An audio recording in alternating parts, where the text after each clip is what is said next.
to a butterfly. Metamorphosis. There is a light far, far away, where there's no night. People of the world into one vast organization to plant the banner of freedom on the great continent of Africa. If Europe is for Europeans, then Africa is for the black people of the world. Men and women as black as I am, and even more so, had believed themselves white under West Indian order of society. I was simply an impossible man to use openly the term Negro, yet everyone beneath his breath was calling the black man a nigger.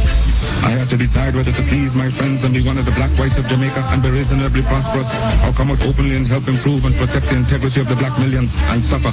I decided to do the latter. There is no future for a people who deny their past. My foreparents, my grandparents, my mother and father did not suffer and die to give me an education to oppress, slight, or discourage my people. Whatsoever education I acquired out of their sacrifice of over 300 years, I shall use for the salvation of the 400 million Negroes of the world. And the day when I forsake my people, may God Almighty say there shall be no more life for you. I unequivocally rejected the racist assumptions of much white American Christianity, namely that God had created the black man inferior and that he had intended Negroes to be a servant class. He was of wood and drawers of water. I predicated my view of man and the doctrine of Imago Dei. All men regardless of color were created in the image of God.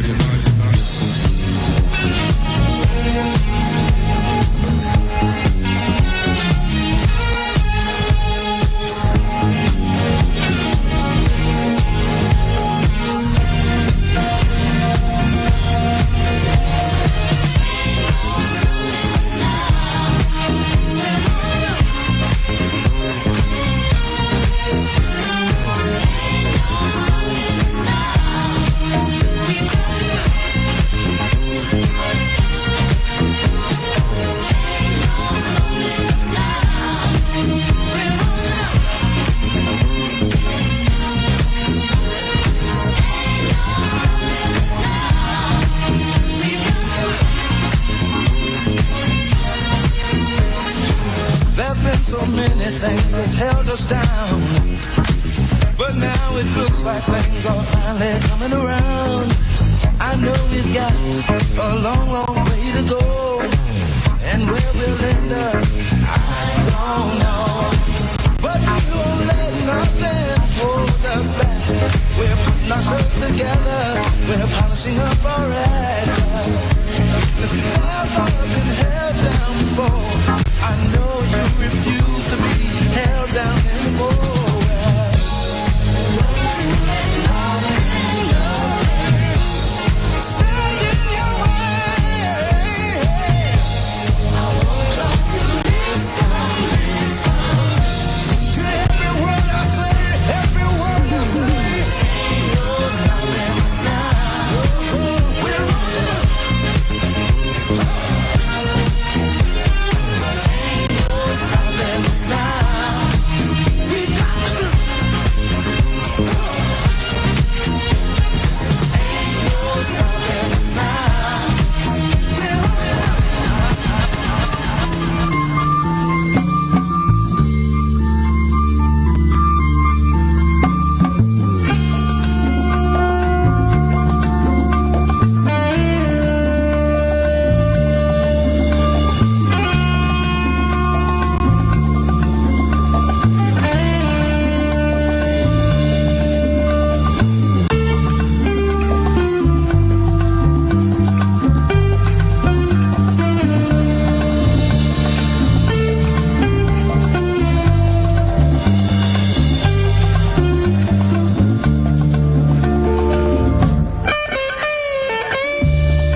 Emerging from a cocoon into a caterpillar. From a caterpillar to a butterfly, the metamorphosis is here, it's live. Metamorphosis.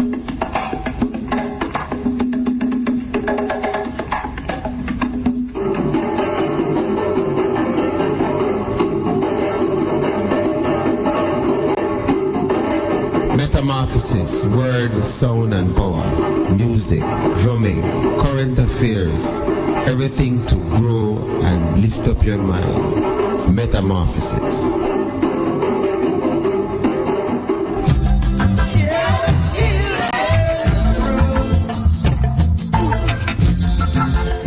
Metamorphosis, creating beauty and stimulating change from a constant supply of relevant knowledge and information.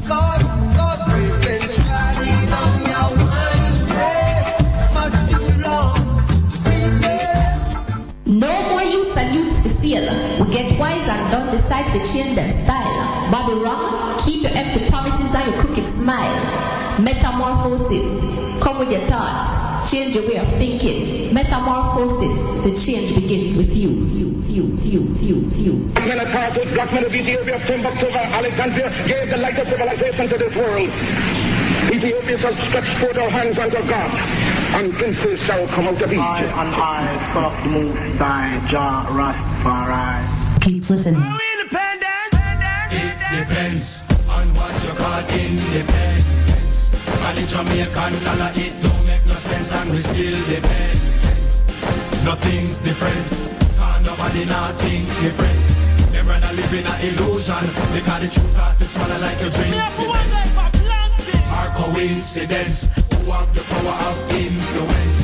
IMF cautions, push button, World Bank pull strings like instruments. Hence, things so tense, broke is to pocket like zinc to fence. Me have to wonder if we would have better off us spend pound and shilling and pence. I pledge my heart forever to serve with humble pride. It's shining home than ever, so long as earth abide. Are we independent? Are in pretense, gunshots replace pens and pens. Most you cannot trade and the food that you can't afford utensils. Nor the fundamentals, nor the bare essentials. So them take the wrong road and veer off course and crash just like a rental. Our accident, them tax everything down to oxygen. Leaders steer the nation, now the nation it mash up like the taxi them. Fix the dents, or face the consequence. Protest, social unrest, been going on for centuries. My heart forever to serve with humble pride. It's shining home than ever, so long as earth abide. Are we independent? Or indifferent? Do we even care what independence? Satire. For all the politicians, them. Accurate. In your face, them a smile up. Behind your back of money, them a pile up. Try to start your business and them quick for spoil up. Hey, well done, Mr. Politician Man. You done a wonderful job at tear down with country demolition, man. Sibbly bang, well done, Mr. Politician Man. You done such a great job selling out your country with your business plan. Well, you forget a round of applause beyond the work you're doing. Decisions where you make will left the country in a ruins, yo. Strictly personal gain you're pursuing, so the tax rate higher than the planes where you're flying. We gonna make you deal with the IMF, knowing on a box side, none of sugar cane left. The hotels and the beaches, the Spanish them go screeching. Me no know how you do it, but all my office say is well done, Mr. Politician Man. You done a wonderful job at tear down with country demolition, man. Skibbly bang, well done, Mr. Politician Man. You done such a great job selling out out with country with your business plan. What kind of plan? Which is to keep poverty and unemployment on the rise. Corruption and not to mention the lies. Election and when the tension arise. So you buy weekend talking not to mention the price. Anything to secure your vote. And then you rob the people to secure your vote. We go up Boat Island where the Chinese own. The whole Jamaica is a Chinese loan. I tell you well done, Mr. Politician man. How are you treating me so? You done a wonderful job of tear down with country demolition man. Skibidi bang, well done, Miss Politician lady. You done such a great job selling out the country and you still not pay with. But still if inflation was a test you would not get A+. So when me met the US the exchange rate buck, but the dollar getting weaker and the solar light bill it would have cheaper. But a JPS you prefer keep your Ebenezer. So you Scrooge when you get a people. Goes away from Africa with the intention to steal our culture.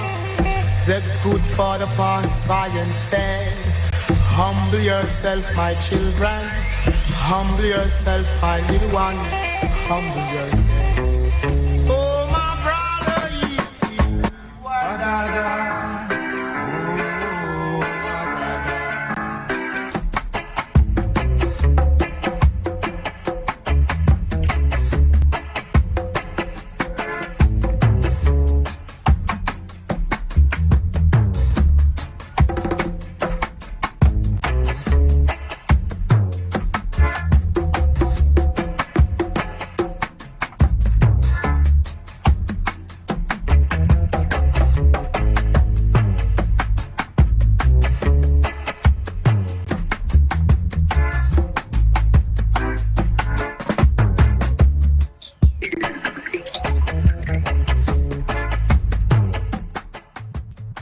Metamorphosis. Metamorphosis.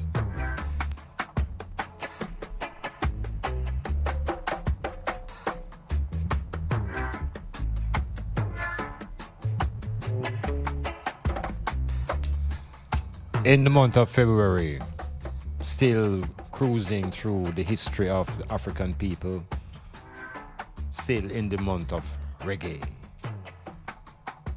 At the foundation of African history and reggae music is the spirit of black people.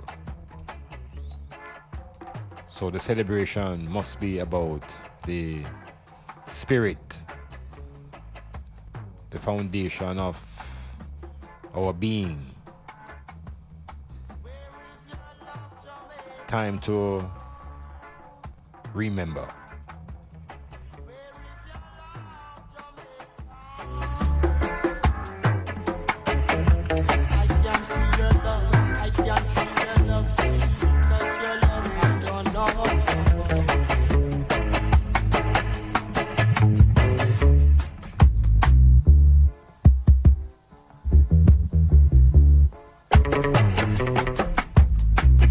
Continues exploring the elements that make violence a feature of our everyday existence. The journey continues to come to the understanding of the motivations behind anger and the motivations behind wrath. We need to find those key elements to address the issues that surround I and I. There is also a greater issue that revolves around security. And security is a primary need. And when the population feels insecure, when the population feels threatened, it means the leadership must be questioned. And if you question the leadership, and leadership points to divine intervention and obia, then we are on our own, black people. We are on our own.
Dr. Iman Blak, your host, in the studio at Styles FM. Give thanks and praise. Give thanks and praise. Give thanks and praise. Give thanks and praise to the whole one of creation.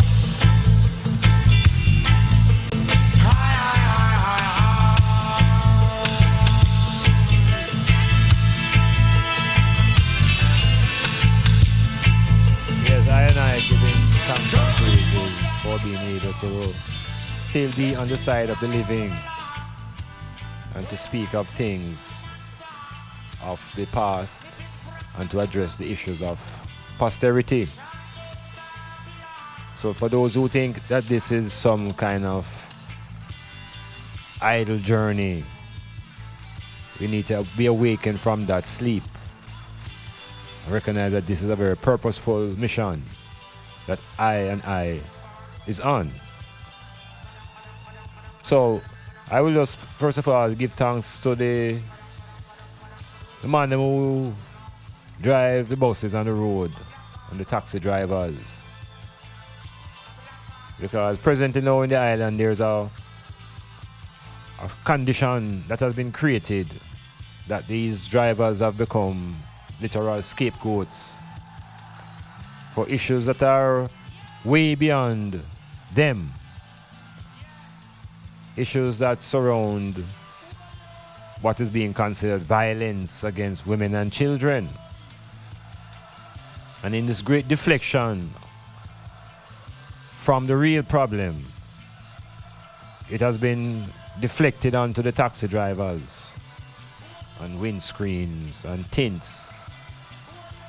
No, I'm not involved in any of those things anyway directly. But within I travels now coming into Port Antonio, more time I'm on travel to the east. And in this particular movement now today, I'm on reaching to Yalas, coming through the east, meaning through St. Thomas into Portland.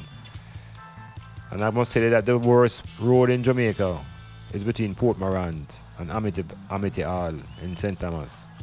It's the worst piece of road in the entire island. Nowhere else. Well, I can't say that, because some place may have some deeper caves, but this is the worst piece of main road in the entire island. And I'm on travel at often. But in this particular journey now today, when getting to Yalas, realize that there was a roadblock. What was causing the roadblock is that all of the man them who had tint on them taxi had to take themselves off of the road, because what? The examiners were on the road. So the examiners were in at the front of Yalas in entering the community. So there were no vehicles who were willing to move from that point any further. Meaning that anybody who wanted to go to Marine Bay or even White Horses have a problem. Now, this is a spin-off from the government's policies of trying to deal with domestic violence and the impact now on the drivers now who are unprepared for this economic change and the situation where the police and the transit authority now are now on the road taking off license plates, costing man them $7,000, $8,000, $10,000 to get by the place before them can change the windscreen, and it's all kind of dislocation as a distraction to the real issues in Jamaica of violence. But within all of that now, I had to still try to make my way here. So I come out of Yalas now and decide, since I going forward, I was going to go and walk.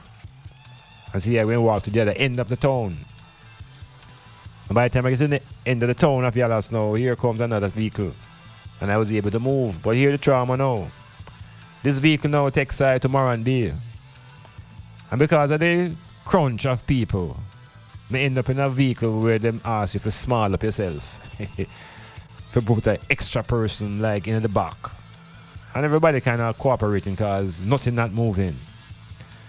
So by the time I reach Morant Bay now and come out, I just make a quick exit, step out quickly and hustling now towards another changeover now to the bus to Port Antonio.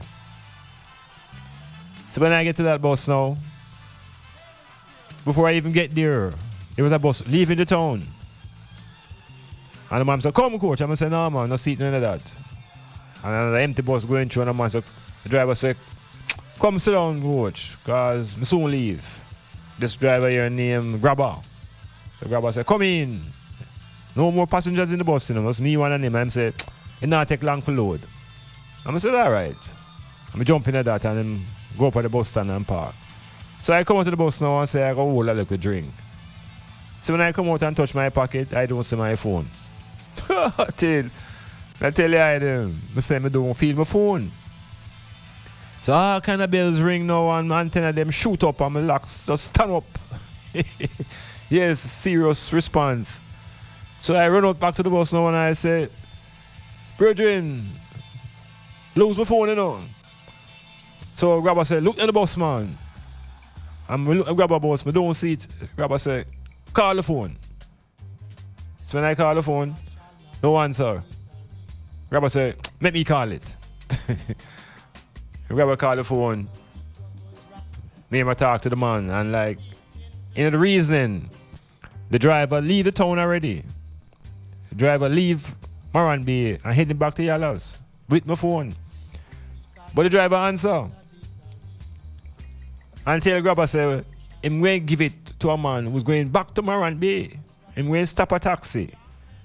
Give it to him. Make him bring it back to Morant Bay." And Grabber for us go on this jerk stand and wait for it. I'm going to tell you that within 20 minutes, I'm on a phone again. No, I have to mention this. I have to hear the man them who run the road in a St. Thomas and Portland through the east. So tell the Grabber say we're going to heal him and we can't heal Grabber alone, so we have to heal up Taros and Denzo and Camille and Stammer and Corey and some other man who we don't remember more. But I go. Give thanks for the journey through St. Thomas into Portland. And of course, oftentimes I man travel the other way, which is through the junction, St. Anne, through St. Mary. But the east need repairs. It needs serious repairs. And the man them who travel the road there, the man them very, very courageous, and them vehicle take enough beating, but them providing an excellent service. So it's two things. The approach by the government to deal with violence by attacking the drivers and them windows is a distraction.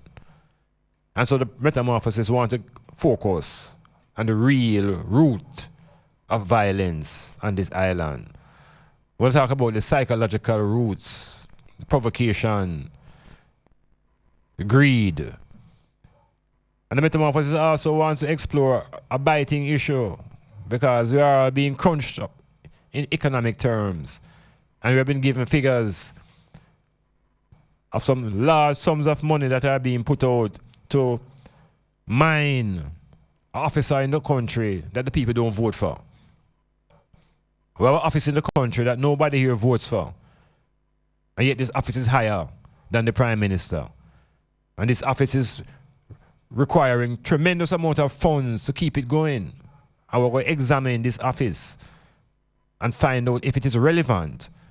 And what is the relevance? And who is the occupants of this office? And why is it the taxpayers' money of Jamaica goes to this particular man and his wife? Who are these people? Why are they not paid by outside forces if they're not elected by the people of Jamaica? Metamorphosis, it is our story. We're looking into our history. We're explore the role and the power of the governorship, the history of that office, and see if it's connected to even the violence in the structural way. Metamorphosis.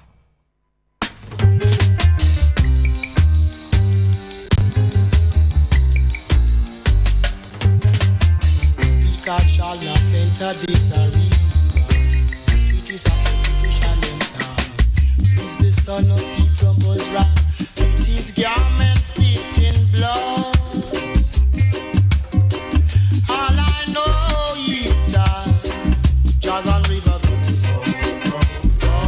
Jordan River I go roll, I go roll, I go roll. Jordan River let it roll, must roll. Jordan River Jordan River I go roll, I go roll. Jordan River I go roll, I go roll. Roll Jordan River, roll Jordan River, roll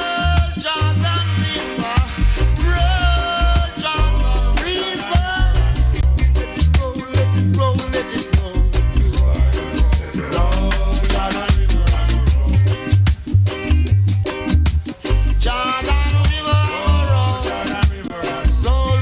roll, roll river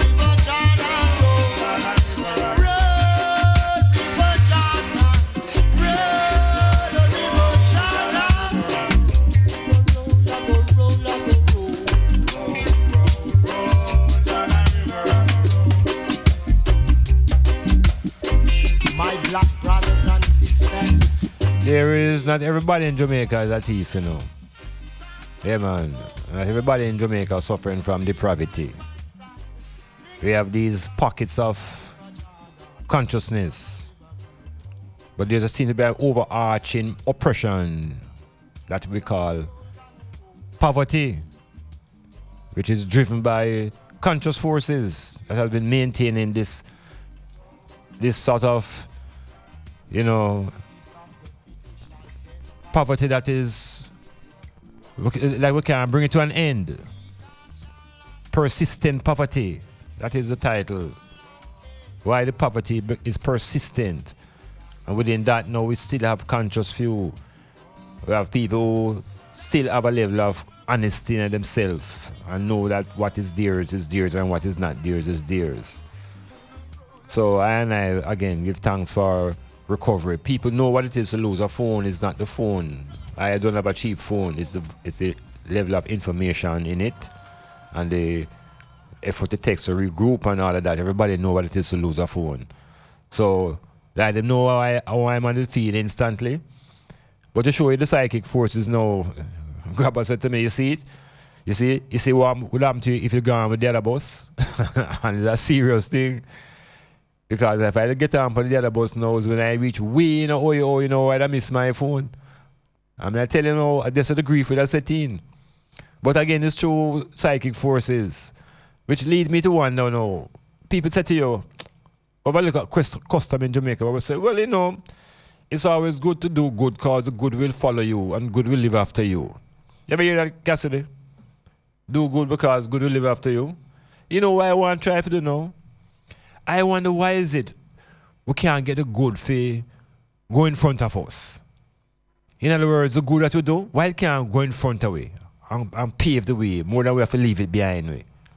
So now we. But that's something I look on the good that I do in my life. Me I like it go ahead of me.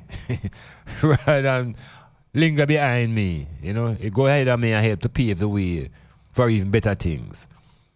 So again, I heal up the man them in the east and the drivers on the road and that whole section, the doctor them, I remember Tate and Gary and some other man. The whole heap of man who have been at the route for years. And years I'm trapped in that route. And again, we're kind of glad for know some really never have to go through that trauma. But the reality is that there's consciousness. And if the black population could begin to grasp and, you know, internalize some of these retentions of levity and sort of put aside a little bit of that social media, global internet disconnective type of world, you know, and try to reconnect at a more personal, individual level. Because, you know, it's a thing. And earth and times are moving and we have to begin to reconfigure our own way of living. So honesty At one time, it was a virtue. Nowadays, a man tell you, say you're soft if you're honest. Well, we want more soft man then, if that is the situation. Because it is really more positive when people are positive and hopeful, you know. So, the situation now as it is on the rock is that we have a crisis as we create them consistently. We create them in all various levels of government and all the various levels of systems of organization. In other words, whether it's in health or security or education, we have problems from the longest time.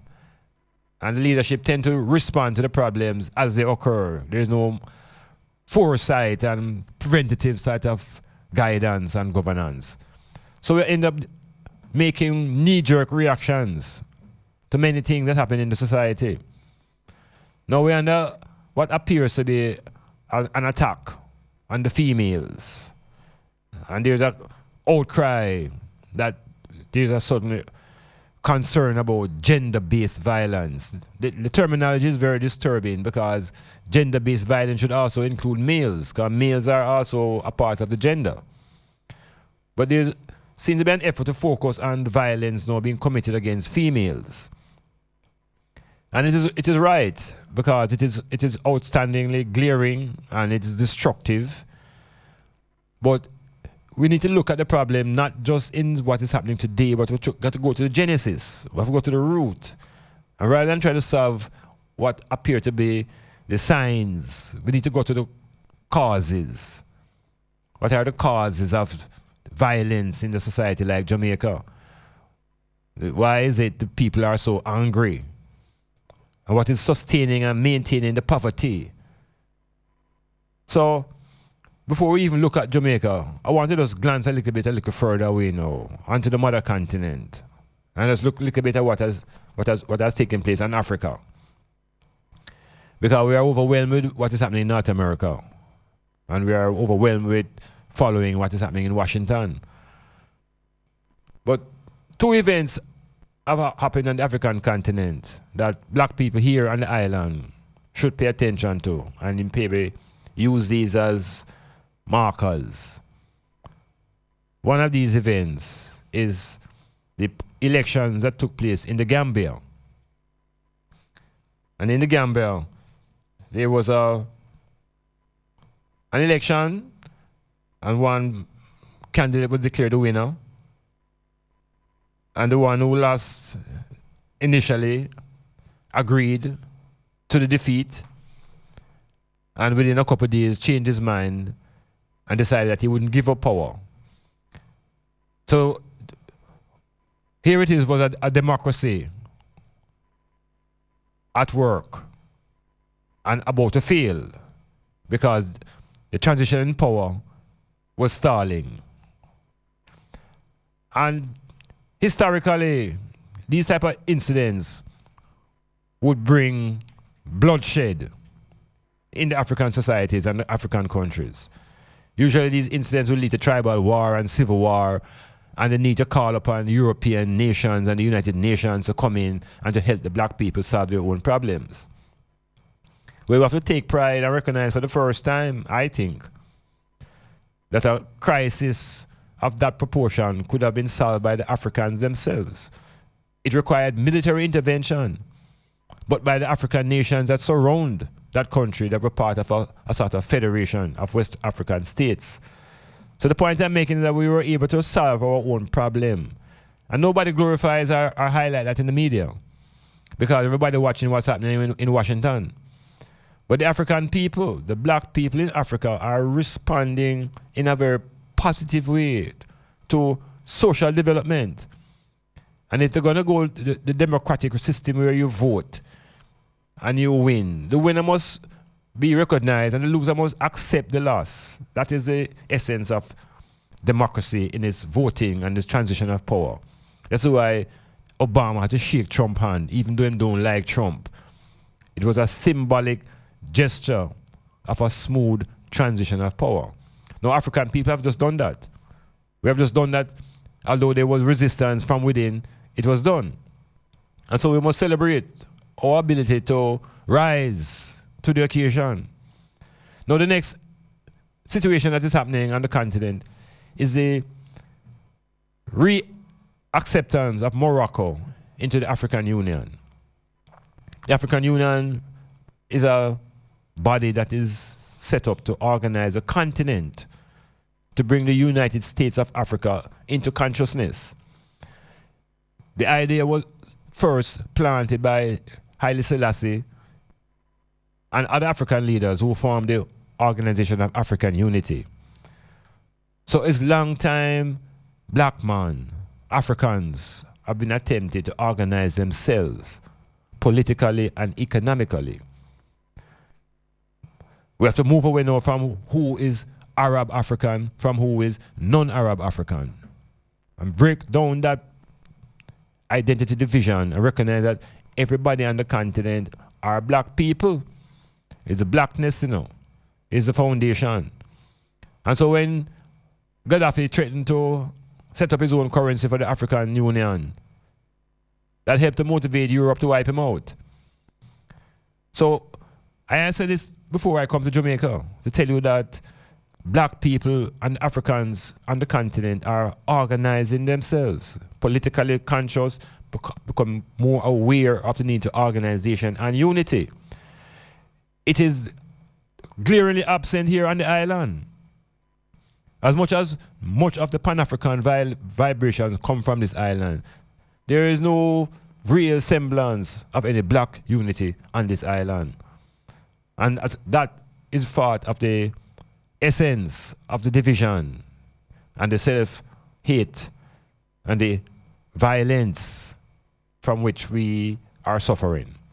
So we're going to explore our own story here on the island, our plantation history a little bit, and deal with how the place has been structured for governance so we can explore this office that exists. I am suggesting and arguing that part of the overall problem on this island when it comes to governance is that Jamaica have two levels of governance. Yeah, we have two governance in Jamaica. We have a parallel government and we have a political government. We have a government established by the people of the island through voting, and we have another government. And this other government we want to highlight and bring to the consciousness of the people to show you why we're under this heavy, heavy burden, economically, financially, why slavery still in place. Metamorphosis.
That he rules us all. That he rules us all.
There's a land that the song speaks about far away. When we speak about the historical framework from which African people know themselves, in today's world, when we speak about domestic violence, two terms is violence, and there's a concept of domestic. And domestic suggests some form of home settings or some place of residence where certain activities take place.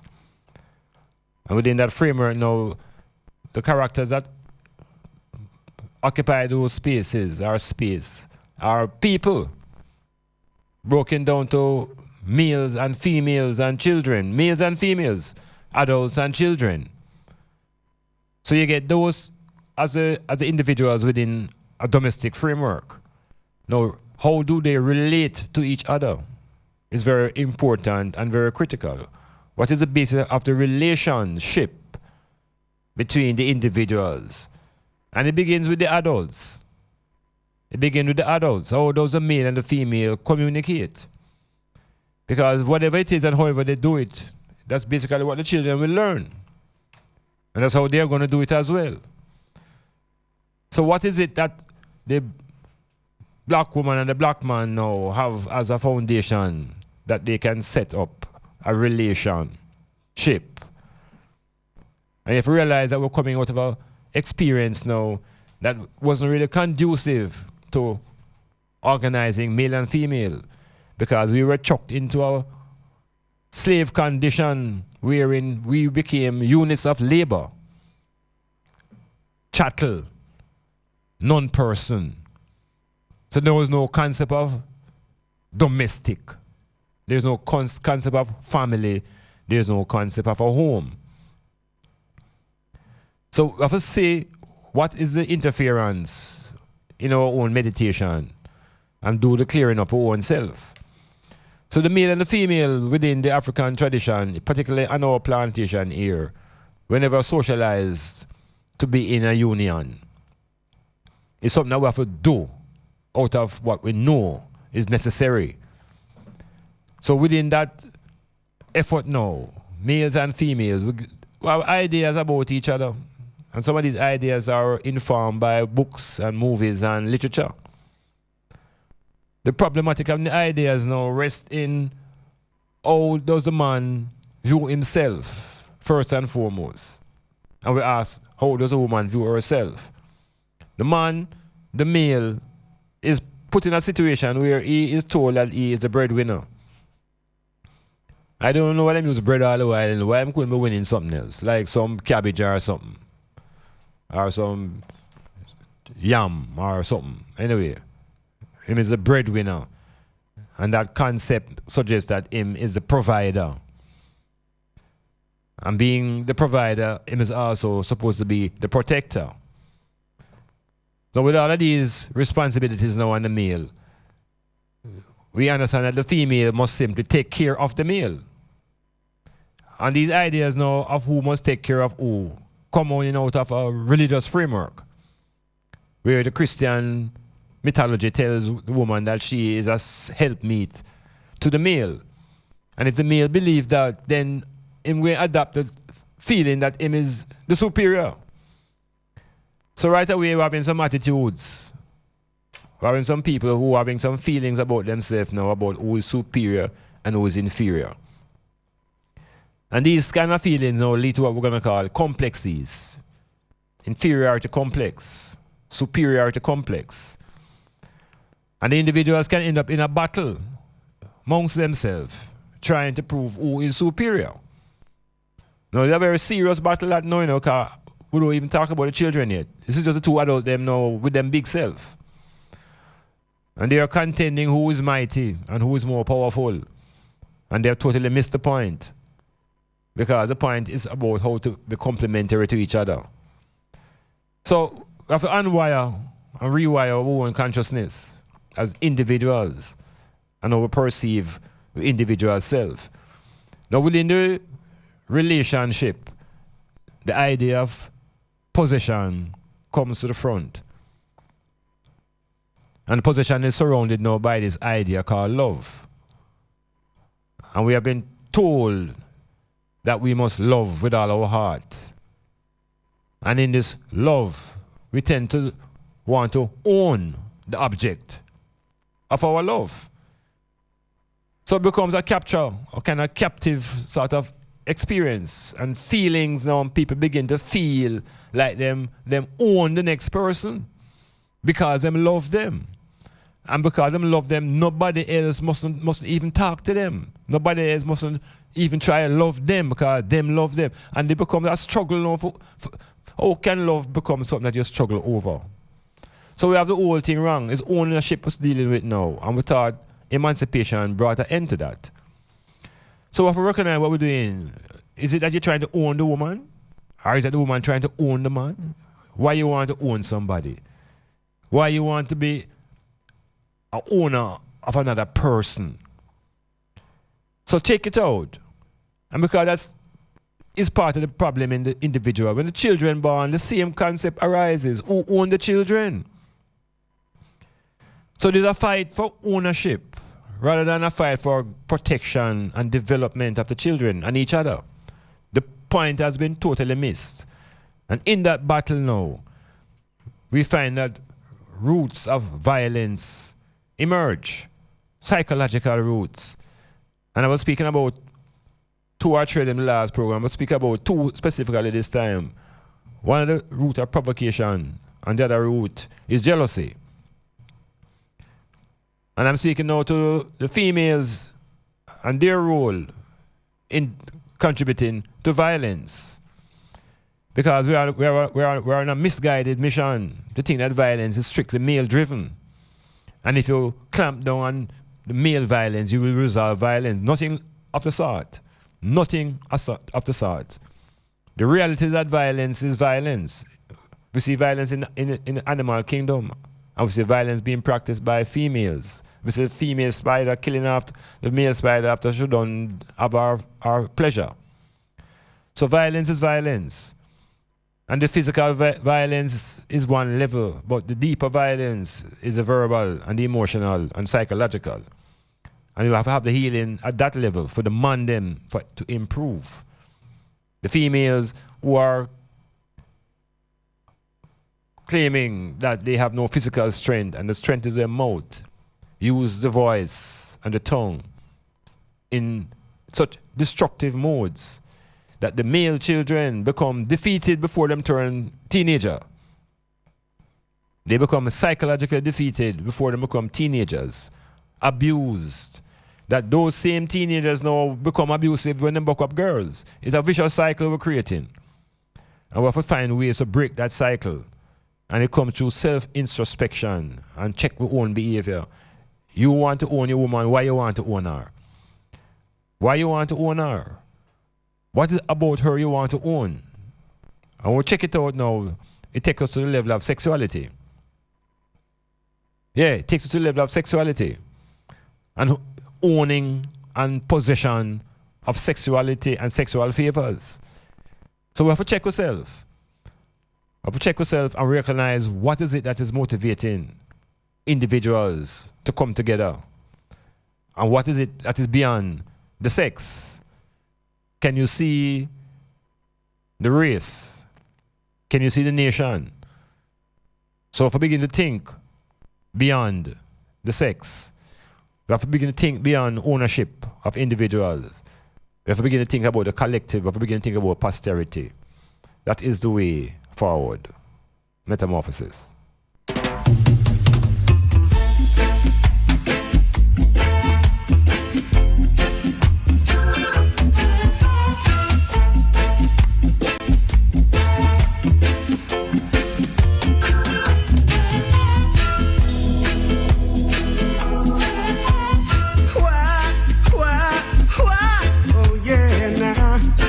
Must the black man's strength? Why people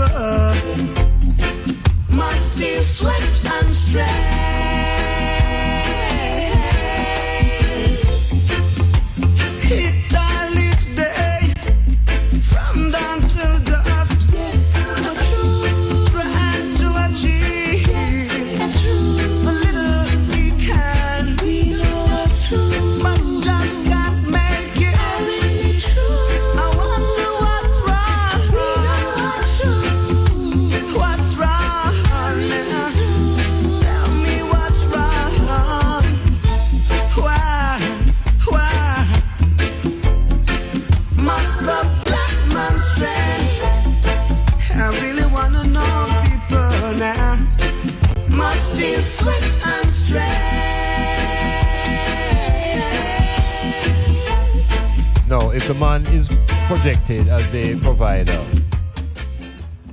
and the economic system keeps him unemployed, you know that that man is going to be an angry man. Because his sense of worth and self-esteem is going to be hit in a very serious way. So when there is a contrived situation, when the society is so organized that the population, majority black youths, black males, are not able to find meaningful employment, it's difficult to maintain a relation. Because the relation cannot survive on feelings only. The relation needs economics. So we have to look at how the whole economic system set up and who has been feeling this pressure consistently. And the ways in which males deal with pressure is certainly not the same way in which the females deal with pressure. Black females and the black man, them, we don't handle the pressure the same way. Oftentimes the expectations are a bit different based upon what we think each role should be played, how the role should be played. So we have to explore the whole plantation system. Yeah, the plantation system itself. And remember that it is coming out of the idea of a labor camp, a slave labor camp. And in the slave labor camp, nobody got any compensation for labor. It was forced labor and it was free. So there was no need for any economics. When you are a slave, you are providing surplus. So the Jamaican history now is important to contextualize how the black man fit in. That why is it him facing what him facing today in 2016? He must know himself coming from that time till this time. Now, we have to recall that this island was first colonized by the Spanish. And they were here for maybe 200 years, from the 1400s to 1655. And in 1655, the British, we know under Venables and Penn, overrun the island and made this a colony for the Queen. So the concept of the Queen being the head of this colony established from 1600s. Remember that now, you know, the Queen is the head of this colony from 1655. And 2016, if you look at the Queen, she is still the head of this colony. But we're not coming here so yet. We're still in 1665. And the British colonized this place. And in 200 years, they populate this island with Africans as slave labor. 200 years. That by the 1800s, this island is recognized as a great sugar producer and a jewel in the crown of Britain. So labor, work, is what I and I as man have been programmed into on this island. So the British and the Queen have been in control of this colony from 1655. And we want to recognize now at the same time the governance of the colony. It is governed by two important institutions. It is governed by the church, and it is governed by the politics. And the politics appoints a leader, and the Queen appoints her representative. And her representative is called the governor. So the office that we also want to explore is this office. And we're bearing in mind that the first governor appointed by the Queen to this island was Henry Morgan. Yes, the pirate, Sir Henry Morgan. Planning a party, club night out, stage show, a gospel concert, or even a business sales event? Let Styles FM be a part of your promoting tool. Take advantage of our low-priced promotion packages with commercials, interviews, giveaways, reviews, and much more. We have special offers when you mix and match and bundle your options. Contact us at 876-286-9216 or 439-5160. Styles FM for the most effective way to exploit your marketing dollar. It's time to rock. We're gonna be rocking Jamaican radio like it has never been rocked before. 96.1 on your FM, man. Styles FM. Don't you miss it. Saturday morning from 9 o'clock until 1 on the PM. Yours truly, Colin Anthony, the man with all the money on it, takes the way with the music. Yeah, Styles trivia, news, features, and much more. We've got it in store. Don't you miss it. Every Saturday morning, live on Styles 96.1, the People Station. We've got a plan. You've got a plan. Colin Anthony. Woman. Take us to work. Take us on the go. Take us wherever you go. Styles FM. Take Styles FM with you on the go.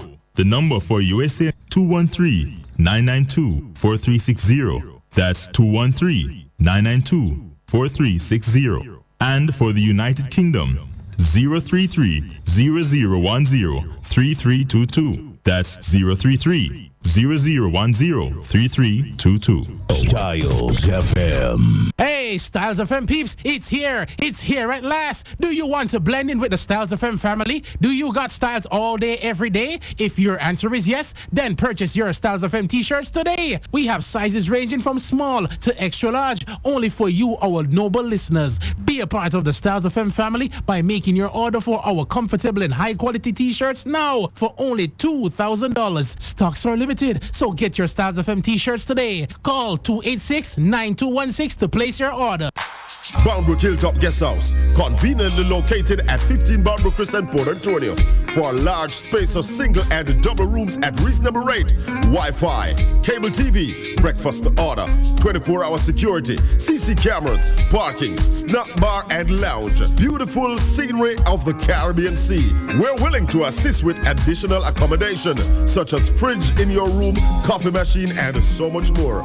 Boundbrook Hilltop Guest House, proud sponsor of the MetaMorphosis with Dr. Iman Blak, live on Styles FM, Fridays, 9 p.m. to midnight. Call Boundbrook Hilltop Guest House at 715-1644. The number is 715-1644. Boundbrook Hilltop Guest House. You know, that is where Iman have been domiciled while I'm on this side of Port Antonio. And from Iman leave Mars and come into this space, it has been nice. So asking all people who come to Port Antonio to give it a try. And you might just see I and I.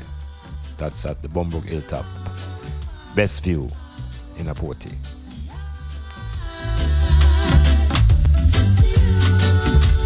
I call upon the leaders of this time to send the children off now in this time. I call upon the head of society to free the children out of captivity and send us all to Zion City.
OSIS continuing this look into what are some of the foundations to this violence and how I and I can resolve it by doing the introspection and the healing.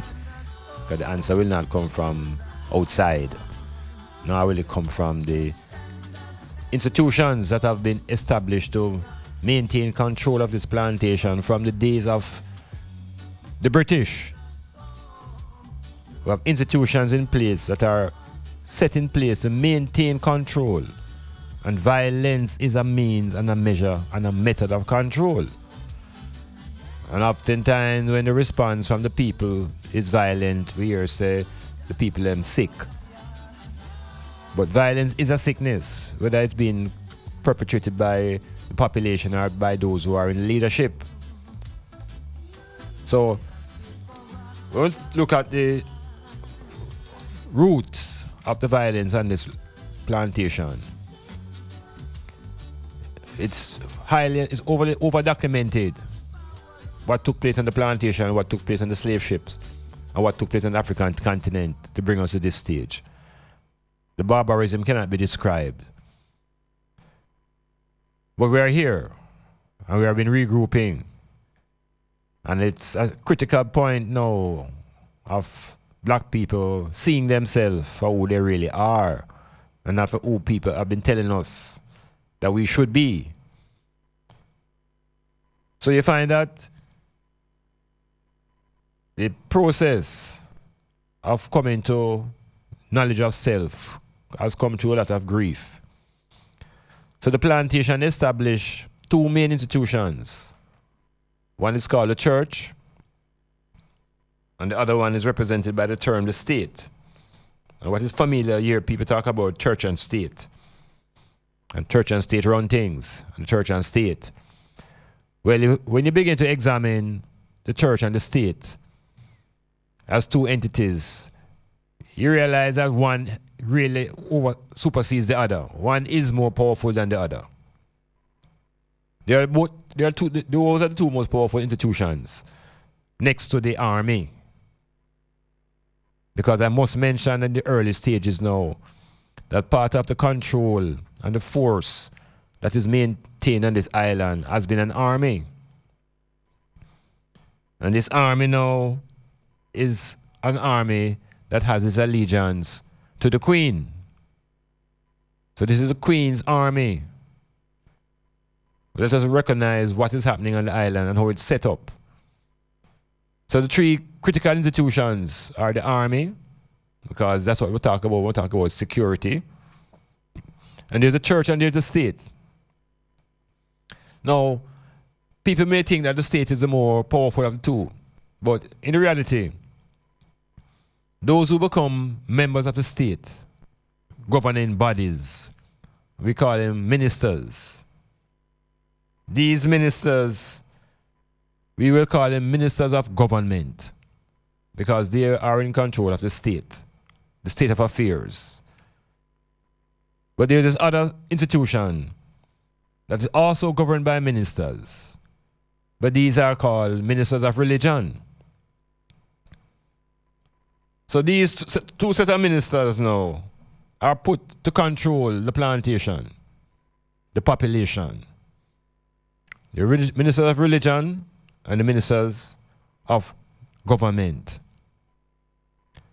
So when the government structure was being organized initially, what we call the state, it has been organized on behalf of the Queen. It is Queen Elizabeth's government, because the island, remember now, is a colony.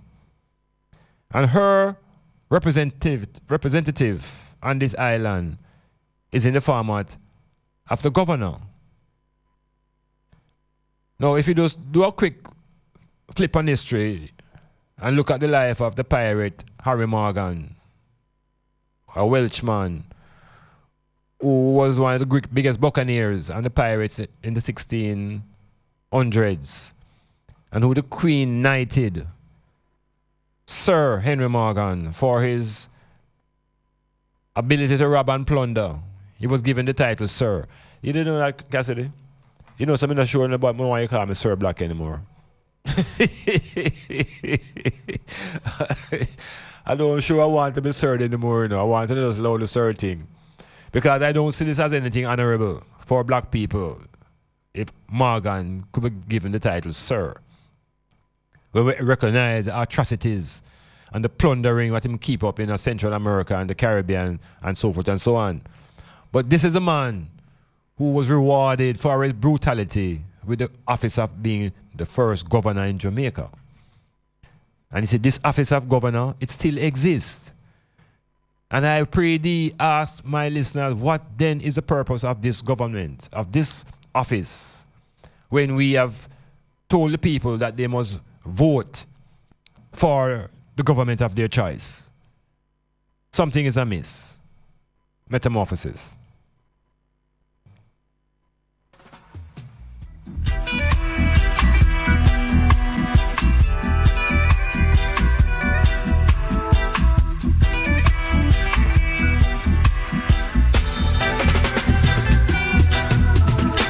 This one is the troublemaker, Jack.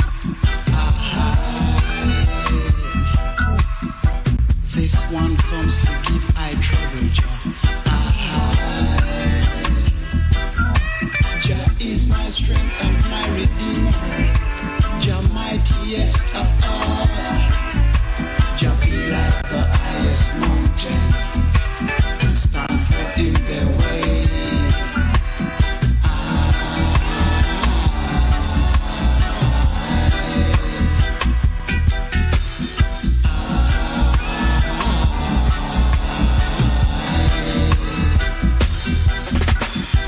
Here they comes again, oh Jah. They insist to oppose thee, Jah. Sir. They respect not thy warning. Sir Henry Morgan, Welch, Harry Morgan, born 1635, and he died in 1688. So between 1635 and 1688, we have the year 1655, which was the year the British actually colonized this island of Jamaica. So Henry Morgan was a Welsh pirate. He was a landowner, and later on he became the lieutenant governor of Jamaica. In the 1660s, Harry Morgan was active with a group of pirates led by Sir Christopher. And they spent their time attacking the Spanish cities and settlements in the Caribbean and Central America. And from his base in Port Royal, yes, in Port Royal, from his base in Port Royal, Henry Morgan raided settlements and shipping on the Spanish Main. This pirate, Henry Morgan, was appointed a Knight Bachelor in 1674 and then returned to Jamaica to serve as the territory's lieutenant governor. He also served on the Assembly of Jamaica until 1683. So this is the nature of the office and the nature of the being that is put into this office, a professional thief who is given the title for capturing the land called Jamaica. And for his violence and his brutality, he is given the title Sir. This office of the governor would be maintained while this island would go through its experience moving from emancipation 200 years later, because it was 200 years later in 1834 that the British got tired of financing and they couldn't get anything else more to the island and decided to abandon the island. They emancipated themselves and left the island and its population on its own. So there's still state power and there's still church power consistently, and there's still the power of the army, and there's still the black population scattered and dispensed, suffering from landlessness, suffering from unemployment, feeling tremendous anger. And the black population had all right to be angry, particularly for the length of time we were locked into apprenticeship after the emancipation process. That 30 years later, Paul Bogle had to come forward and launch his revolution in the resistance to the oppression. So it's economic oppression that I and I have been under, that has made I so angry for so long.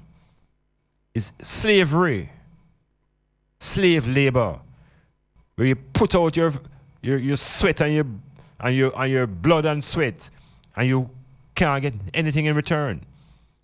So this is what led to the revolution in Morant Bay.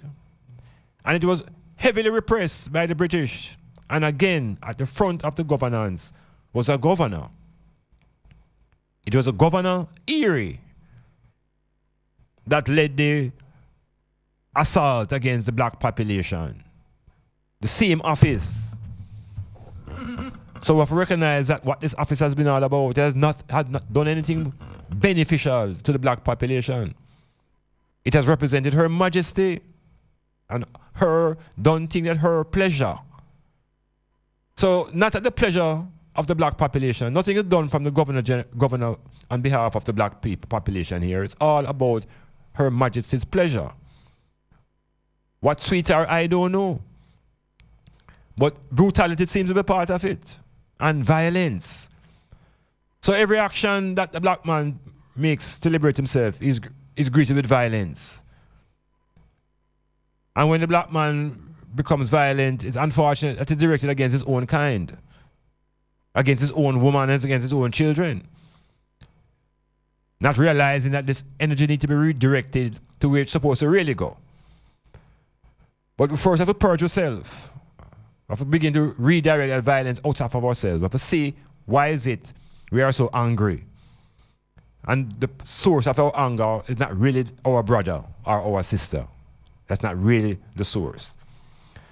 So we see an office that has been established. And this office is there to maintain control.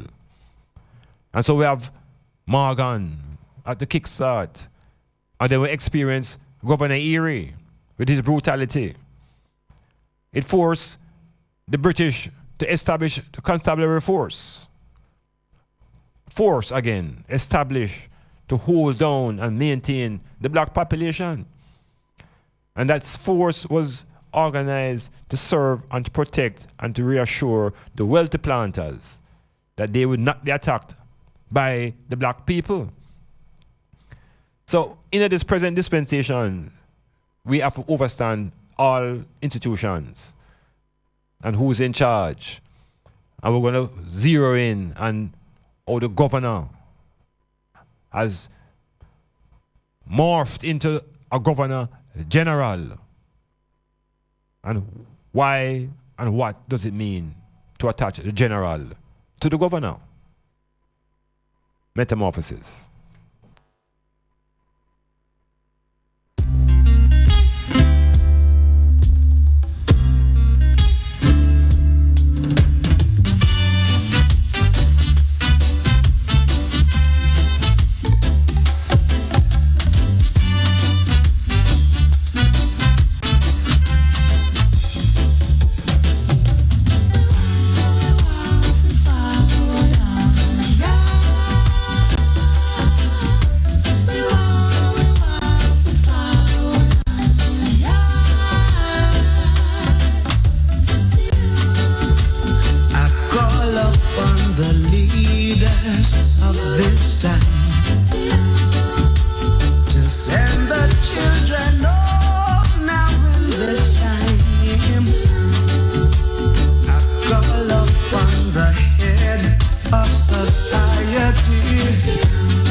Send us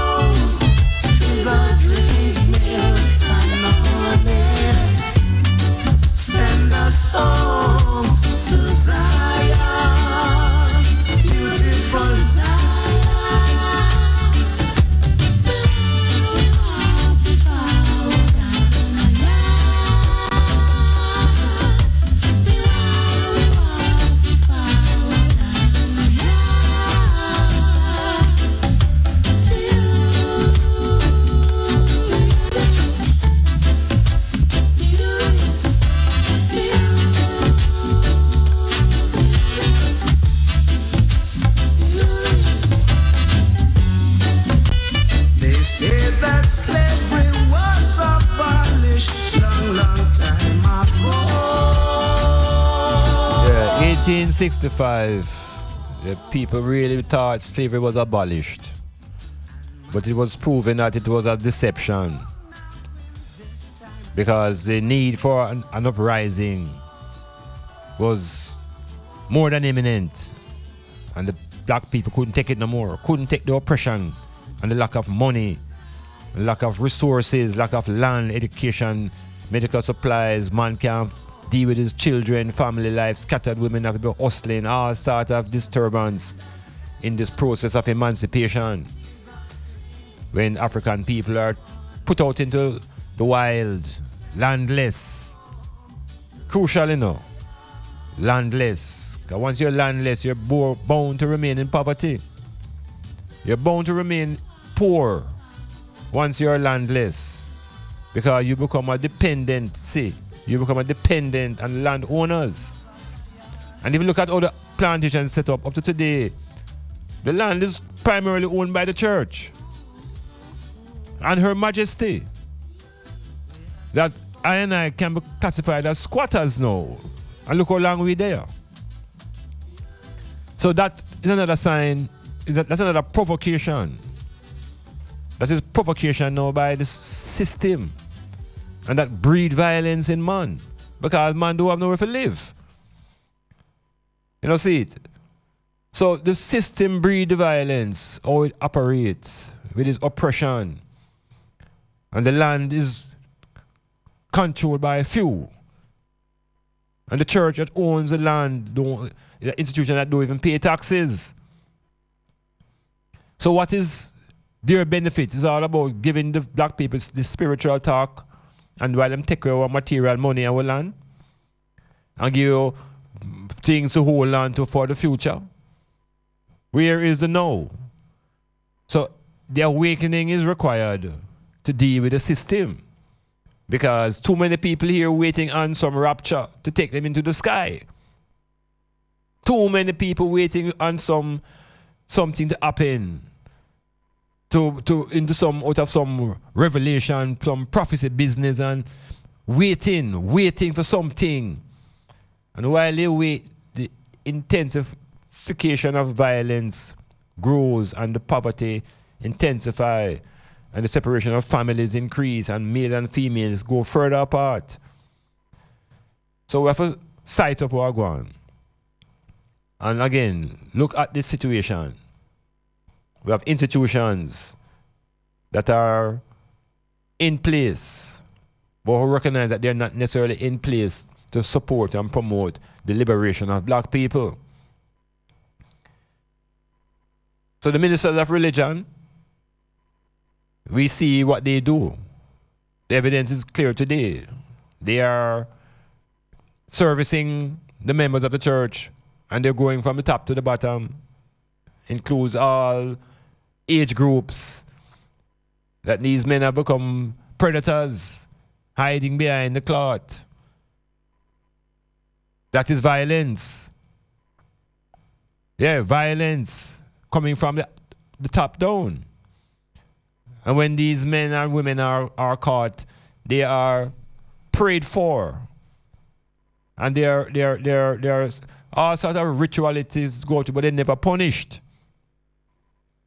Them don't get a punishment from the court system because we are told that leave that punishment unto God. And God will take care of them in his own time while them destroy family lives and people picking life and in the present. We call that hypocritical Babylonian meditation. But we have to find the answers to these things within our own selves. The state now, it has its ministers, and they call themselves politicians. And they are part of the problem in that governance is a crucial requirement. At the individual level, if you can govern yourself, at the level of a peer, and if you can coordinate to have some level of organization. And as the numbers grow, you need more coordination, you need governance, organization. So the people who have been put in charge now of these organizations that we call the state, many of these people are people from the wealthy people, wealthy families. coming from the class that we call the planter class. They have their own interests. They have their own businesses. It has nothing necessarily to do with the population at the base, the massive black population who were let off of the plantation to go and find them own. These are the descendants of the wealthy. But within that set of people, they organize themselves into political parties. And the political parties we know have divided the country into orange and green. So the black population who came off disenfranchised and shelterless and landless decides that they may hang on to one of these two parties for their own salvation. Some grab orange, some grab green. And so that has been the way the island has been divided. And the people have been voting from 1940s coming right through to 2016. Thousands of people have lost their lives on behalf of either both of these parties. The island has experienced a civil war in the year leading up to the year 1980. All of that on behalf of the people who have been put in charge of the state, the politicians.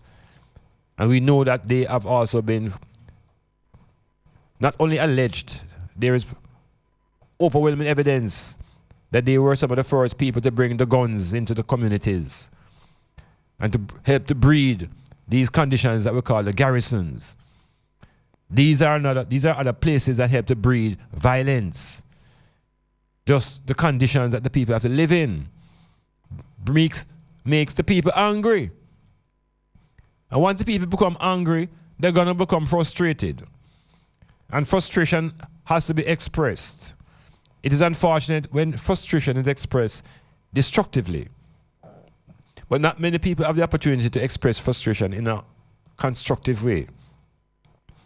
We advocate things like sports and culture to deal with frustration, but when the communities have no outlets, then the frustration is directed at each other, and the youth then kill after one another.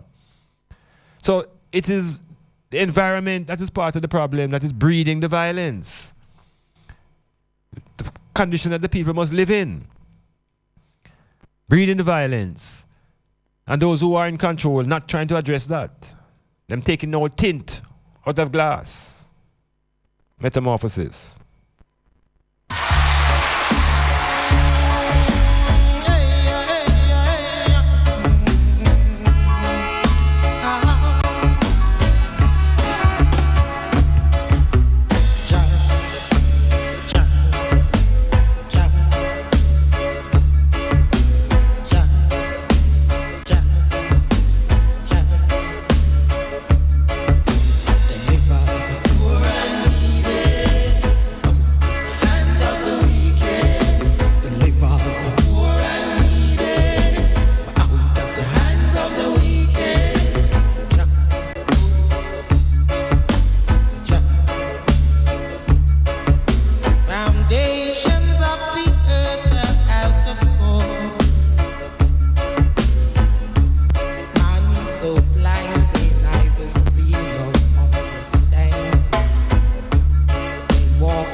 Misty in roots. This is the poor and needy.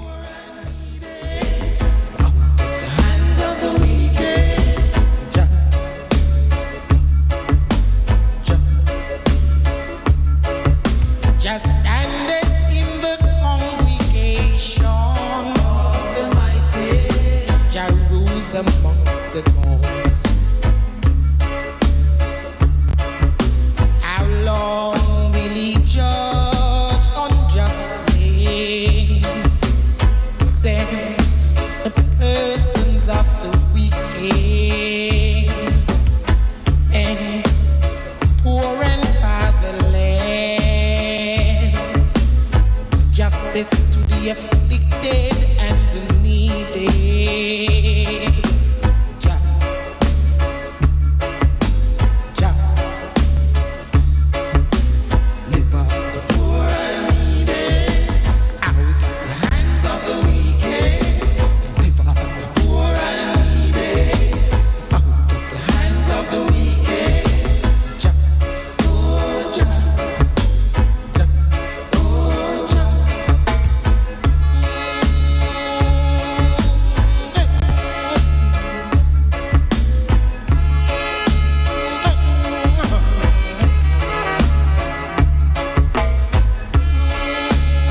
what is very important now is that within all of this struggle and violence against the African population coming from the top, coming from the office of the governor, coming from the police force, institutions that have been put in place to maintain control, we find that the people ultimately cry out for a messiah.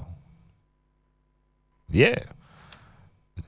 The black people here started to crying out for a messiah the way the thing get brutal, particularly after Governor here go on with female violence and wipe out the thousands of black people out of St. Thomas. This is a violence that St. Thomas has not recovered from. Yeah, man. Tremendous amount of death and destruction the English army go on with in St. Thomas searching for a one man. And we don't recover ourselves from that yet. The parish don't recover yet from that experience. And those who govern the parish insist that St. Thomas must never rise again. It's just like the Europeans say Haiti shall never rise again. And them sit down upon Haiti, and we have people here who sit down upon St. Thomas. You think it's a joke thing? It's the energy, you know. And there's a lot of powerful conscious energies around this northeast region. Portland, St. Thomas, St. Mary. That's why this region is so backward and relegated to backwardness. Not that the people are backward enough. It's the region get relegated. And it's all done consciously by forces that are governing this plantation. When they may not know it, ain't no accident. But as we go through the exploration of how and why we get here and why we're behaving amongst our own selves. Again, the plantation have its methodologies and it has its systems in place to maintain control. Now, besides the politicians, these are the men who get up on the platform and tell the people to vote for them, and them going to promise them this and promise them that, and they know that the population don't really understand the language of the ministers of government, that they have a little monopoly on English language and they twist words around and put things out of context and into context, and the people so confused them can't ask a question. So they must sit down and listen. And these men manipulate their thoughts, ultimately just to get them finger dipped into the ink and to vote for them. And once they become in office, that's it. That's it. They are now in a position to help themselves and to help their families and to maintain the status quo, where the wealthy stay wealthy and the poor stay poor. Well, within all of that, 20 years or a little bit after Governor here going with him massacre, because we can call it the massacre of Marine Bay, It was a massacre. 1887 comes the first Messiah out of the bowels of the black man and the black woman and our oppression. And we call him Marcus Messiah Garvey. So Garvey appears within the whole world context. And shortly after his Rastafari emerges in Ethiopia. So globally now we have these two black lights that come into the atmosphere to help to give the black population some form of guidance and leadership to provide a beacon within the down-pression and the oppression that I and I was feeling. And Garvey come at the right time and begin to say the things, but just the people around here in Jamaica couldn't hear him. Couldn't hear what he was saying because it was grounded in too much blackness. It was still too much Africa in Garvey's speech. And the black people on this island had just emerged out of the experience of being brutalized for being Africans. That nobody here wanted to hear nothing about Africa. So Garvey wasn't welcome. Garvey had to take away himself. The same state power pressure Garvey out of Jamaica. The same state power pressure Dr. Walter Rodney out of Jamaica. These forces are real. And so the poverty that we feel is not just because we're poor. Much of it is orchestrated. Because island has enough wealth for everybody to live properly. Everybody could have a quarter acre of land on this island. Everybody could have their own land space. But instead, they pack people into schemes and garrisons. And the will to live in gated communities and in Miami. It's a serious discrepancy. And we're looking at it and we're saying this is violence in its most barefaced way.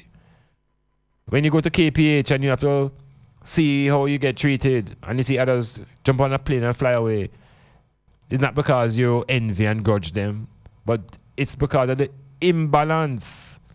Because you work and you slave and you do the things that are required and you can't meet the daily requirements. Something is amiss. So we can't just get up and tell man, say, man, we don't stop being violent to women and take the tint out of the light, out of the car because that's why man, you know that. Deeper introspection. Metamorphosis.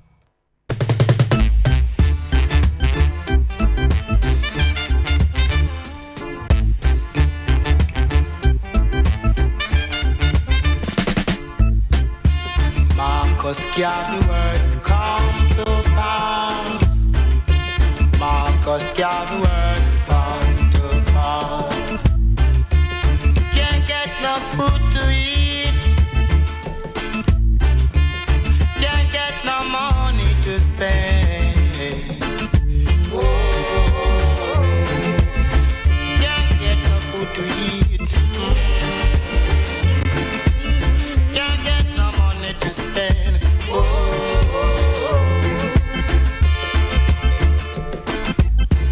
Come, little one, oh, let me do what I can for you. And you, hello. Come, little one, come. Oh, let me do what I can for you and you alone. Oh. So it required the coming of the black prophet, Marcus Messiah Garvey, to try to put some semblance of order into the thinking of black people, or to reconstruct a brain and a mind that has been destroyed by chattel slavery. How to get the people to see themselves again as divinities. Is a large leap that from a piece of chattel to divinity, you know. That is a quantum leap to move from chattel to divinity. But that is what the metamorphosis is about. It is making that transformation of the inner self, the inner thought process, the inner meditation from chattel and object to divinity. And once we can take ourselves from that point to that point, we recognize the power of the I. We recognize the unity between the gender. We recognize the supremacy of the female. Yeah, and begin to put things in perspective and reconstruct black family structure. So the thing of a constantly revisit and reconstruct and rebuild. And Marcus Garvey now is critical in helping to reshape the thinking of black people. On the island of Jamaica now, he has totally rejected, because those who govern really don't want the population to begin to think too black. Those who govern, those who are in the state, and those who govern through the church, they do not speak about blackness, because that may arouse the population and make Jamaica become like a Haiti under the leadership of a Toussaint Louverture and a Christophe. So the European white man, white world vowed against Haiti, rising up again rising again as a black republic. And they also vowed against St. Thomas and the people of Jamaica rising up. But the power to rise is still here. But the institutions that they put in place have been keeping it in check. So the church is doing its job, telling black people to wait until Jesus come again, and then they all shall go into heaven. and they must all compete with each other to get a space into heaven. And we are battling to get into this invisible kingdom into heaven. So the church is doing its own job of deception. The politicians are maintaining the role of divide and rule, of the people voting orange and green, promising them and can't fulfilling them. But there's another set of governance on the island that I want to speak to now. And again, it's along the office of the governor. Because we understand that the governor was crucial from the early days of the colony. From Venables come here and Governor Erie and Governor Morgan and, it reached a point where the need to be politically independent, we hear, was a cry. And the long and short of it was that Jamaica was granted political independence from Britain. Now, what does it mean? It means a whole of different things to different people. But for the moment, for this particular reasoning, we're going to look at it from the perspective of the independence, meaning political, but not political. Because the concept of independence can be visited in different ways. Because in the real world, no country is independent, meaning depends on nobody else. That doesn't exist. All countries depend on each other. So the concept is interdependency, which is a reality. So Jamaica could never achieve independence unless Jamaica controls its own economics. Because it is economics that allow you to have your own direction when you have your own resources. So what we got in 1962 was an independence that transformed the colony into what is called a constitutional monarch. Now the man in the street don't want to know what that means. I'm doing business. But for those who are interested in why the country is the way it is, a constitutional monarch means the head of the country is still the queen. The monarchy is still the head of the country. So as much as the country was a colony in 1665 and became independent in 1962, it was still a colony head by the queen. Now, the queen from that time to this time has never lived in Jamaica. The queen has always had an office, and that office has always been the governor. So in 1962 now, Jamaica will begin to have its own governor generals. And the general now is the part that I want to focus on. Because the governor was no longer just a governor, but him get the title Governor General. And I want the people to just think about it for a second. Who is a general? And what is a general? And what is the meaning of the hyphen attached to governor when you put the general there? Yeah, why do we need a governor general? What is the general of? And if you think about it deep enough and long enough, it becomes obvious that the general that we speak about is related to the army. And so the Queen's army is not under control by the Prime Minister. The Prime Minister is not a part of that government. In other words, now, there is a parallel government in Jamaica. We have two governments in Jamaica. We have a government led by the Prime Minister and his cabinet and the members of Parliament. And we have a government led by the Governor General. And the Governor General is coming from a framework when the island was divided into 3 counties. Remember now, you know, when the British captured the island, they set up this 3 system of Cornwall, Middlesex, and Surrey. And so the Governor General was in charge of those 3 counties. And each county ultimately would have a custos. So this is a structure now of the Queen Elizabeth's government on the island, while the people have a set of government that them say them elect. So we have a governor who is in charge of the army, who has custodies in every parish now. And part of this government framework are the JPs. The JPs belong to this government. They work for the Queen and they don't really get paid. They do it on behalf of Her Majesty.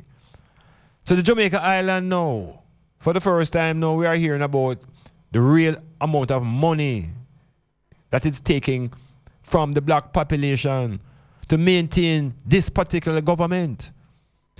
That the Governor General is demanding and requiring how much? $200 million for his upkeep and for his motor vehicle and the upgrading of the elevator in his home and for his staff. And who he think pays for the upkeep and the maintenance of the Governor General? Where does the salary come from? Think about it. Is it that the population is not only paying taxes to maintain itself and to finance the ministers of government, but they're also maintaining the Governor General? What value does the Governor General play in the life of the black population in Jamaica? We know the history of the office of the governor. What is the role of the governor in Jamaica? That the money that we are being asked to pay the governor now for his upkeep, we find that it is redundant office right now in Jamaica. I want to tell her the value. And why should the population continue to maintain that level of output to maintain this figure? Because we have more essential issues to deal with, like financing our hospitals and essential services.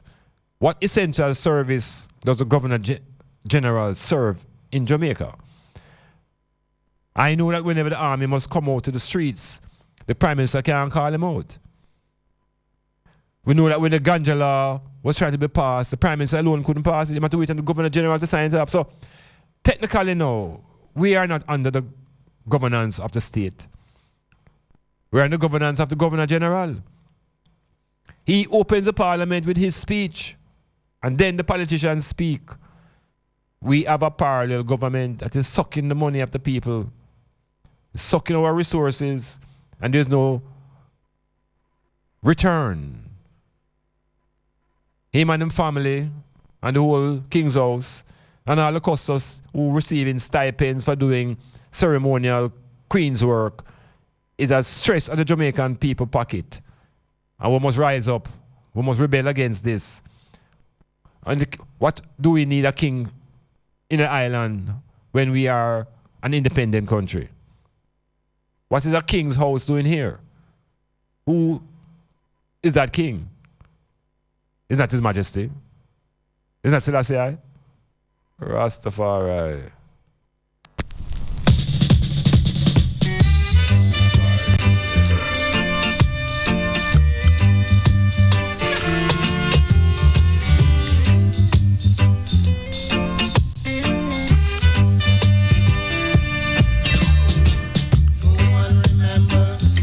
Marcus Garvey. No one remember Paul Marcus Garvey.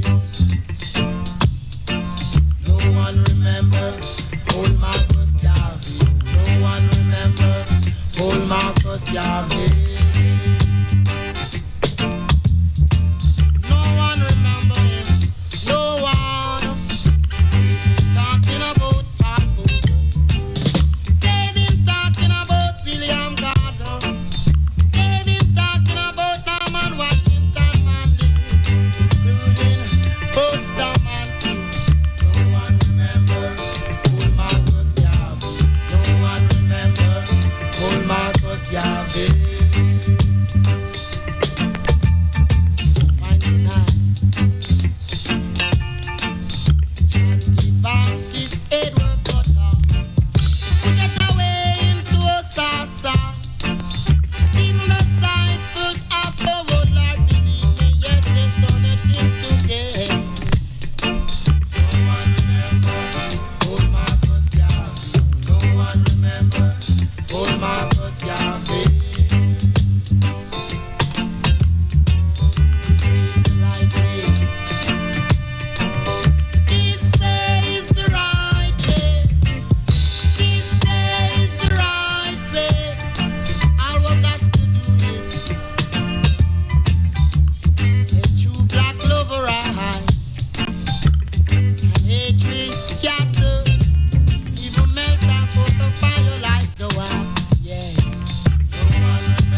Now, Marcus Garvey is so important in our resurrection that we have to deify him, you know. Yes, we have to deify him. The same way we deify Haile Selassie. Is I and I do it, you know.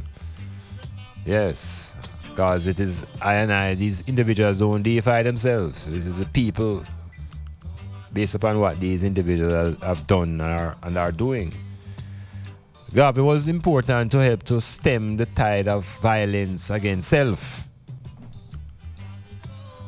That's a very critical level of violence, you know. Violence against yourself. That is rough. Because when you're violent against yourself, again, when we look at the roots of violence, we're talking about anger. And people are angry at themselves. And what is the basis of this anger at self? Oftentimes, it revolves around success or failure. Success versus failure. Because when you succeed at what you're doing, you hardly experience any anger, you know. You tend to experience pleasure and joy. How you doing? And when you fail, you tend to experience a bit of pain and grief. Some people sometimes never really recover from failure. Some people move from failure to feeling inferior. So it's a very important experience to be able to be successful versus failing. Yet failing is a good experience because sometimes you learn a greater experience, greater knowledge. You abstract greater knowledge oftentimes from the failure. Forces more questions. When you succeed, you just say yes, everything was well. So Marcus Garvey now brought a level of consciousness to sort of arrest the violence against self. Because black people, not only from that time, but it has been recycled, where black people have been locked into a cycle of self-hatred. And the self-hatred is driven by the media and by the images created by the media and by the stories that are projected in the Bible and by what we are told in school. All of these forces come together to develop oftentimes what is called an inferiority complex in the black people. It's a combination of forces, institutions at work. The church looking at it from one end, the leadership education system telling you this from a different end, and it all move towards developing an inferior concept of yourself. You get the wrong story about your own history. And you are told that you are coming from a continent of inferiors, inferior beings. And then you are told that superior beings visit the continent and civilize these inferior blacks and bring them into culture by transforming us out of our place and bringing us into slavery, turning us into chattel, and then tell we now that that is the experience that has made us who we are today, free people. It's the highest level of delusion. And for those who accept that type of reasoning, in a drunk, walking zombies, and you need to wake up. And Garvey was very instrumental in starting that awakening to make the people of Africa know that black is power. Black is not grief. Black is energy. Black is not suffering. And the Jamaicans who control the society here put into the anthem and put into the symbolic meaning of the flag here that black means suffering. So from them times, them don't mean you no good, you know. Them don't mean you no good. Because you create a national symbol and you determine a national flag. And the colors in the flag, rather than the black represent the people, it represents suffering and hardship. So you get the picture. Anything black hard. Anything black is suffering, it I deal with. This is coming from the psychological level of the society, the top level. So it's hard to view blackness positively here. So nobody in Jamaica really wants to be black. Obviously the church tell you that the devil is black. So the church reinforced the same ideology of black being inferior. And the black children now and the black mothers don't want no black babies. They don't want their daughters to bring any black skinned man into the house. And so black becomes a great scourge. Garvey had to come and still the work has not been done because in 2016 the bleaching phenomenon has taken over. And you get the same descendants of these slaves regressing, wanting to be brown and to look like Bakra, because that will open opportunities in the society. Opportunities, of course, people are looking for are all economic. So those who control the economy, control the media, and control the psychology, and have the population chasing browning. Me in a bus, and the bus can't move off because I'm wait for a browning. I take our time, I wiggle up our little bottom, I walk from way up the road. She wouldn't even hurry up. I take our time because she's brown. And the bus have to wait. And them way them have us reduced. That we saw things that black is so negative. But the people who are white and Aryan are striving to be tall and to be dark and to be handsome. Because that is their concept of beauty. Yet the people who are dark see themselves as ugly. It's a tragedy. Awakening. Planning a party, club night out, stage show, a gospel concert, or even a business sales event? Let Styles FM be a part of your promoting tool.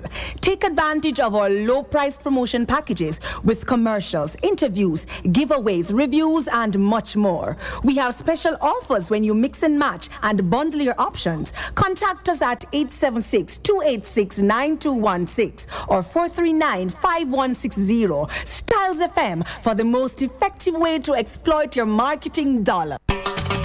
Ladies and gentlemen, Chungy has turned it up loud in your ears, waking you up out of your bed every Saturday morning with a jump start from 6 a.m. to 9 a.m. The jump start with more music continuously all morning long with your host, Chungy. Styles FM, #1. Architects, draftsmen, and surveyors, get your drawings printed in high-quality professional standards. We can satisfy your printing needs. Whether it is for presentation to your clients or for submitting building and subdivision application, make it VJ Printing Services. Whether drawing by hand or with computer-aided softwares, we will plot your negatives and print the copies as you need. We do high-quality white paper printing that is water-resistant and never fades, unlike traditional blueprint. For more information, call VJ Printing at 893-2266. Take us to work. Take us on the go. Take us wherever you go. Styles FM. Take Styles FM with you on the go. The number for USA 213-992-4360. That's 213-992-4360. And for the United Kingdom, 033-0010-3322. That's 033-0010-3322. Styles FM. Boundbrook Hilltop Guest House, conveniently located at 15 Boundbrook Crescent, Port Antonio. For a large space of single and double rooms at reasonable rate, Wi-Fi, cable TV, breakfast order, 24-hour security, CC cameras, parking, snack bar and lounge. Beautiful scenery of the Caribbean Sea. We're willing to assist with additional accommodation, such as fridge in your room, coffee machine, and so much more. Boundbrook Hilltop Guest House, proud sponsor of the METAMORPHOSIS with Dr. Iman Blak, live on Styles FM, Fridays, 9 p.m. to midnight. Call Boundbrook Hilltop Guest House at 715-1644. It's a very nice place to have a, the hot water, hot water, cold water, warm water. Yeah, the mixture is there. Yes, Hilltop, love it.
Skip a George.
Now, within the reasoning, there is, of course, communication through the text line, and a virgin. I must hear Sir O'Neill. So I must say something to Maxine in New York, and that you're listening, and give thanks that you are listening. Next virgin coming on the text line saying, yeah, we're spending 40 million to pay the Queen's watchman. Yeah, that's a serious thing. I want the whole island realize that we have a point where we must focus some of our attention to really create a change. It's not about getting rid of the Queen initially. And that she yet is representative of a David first.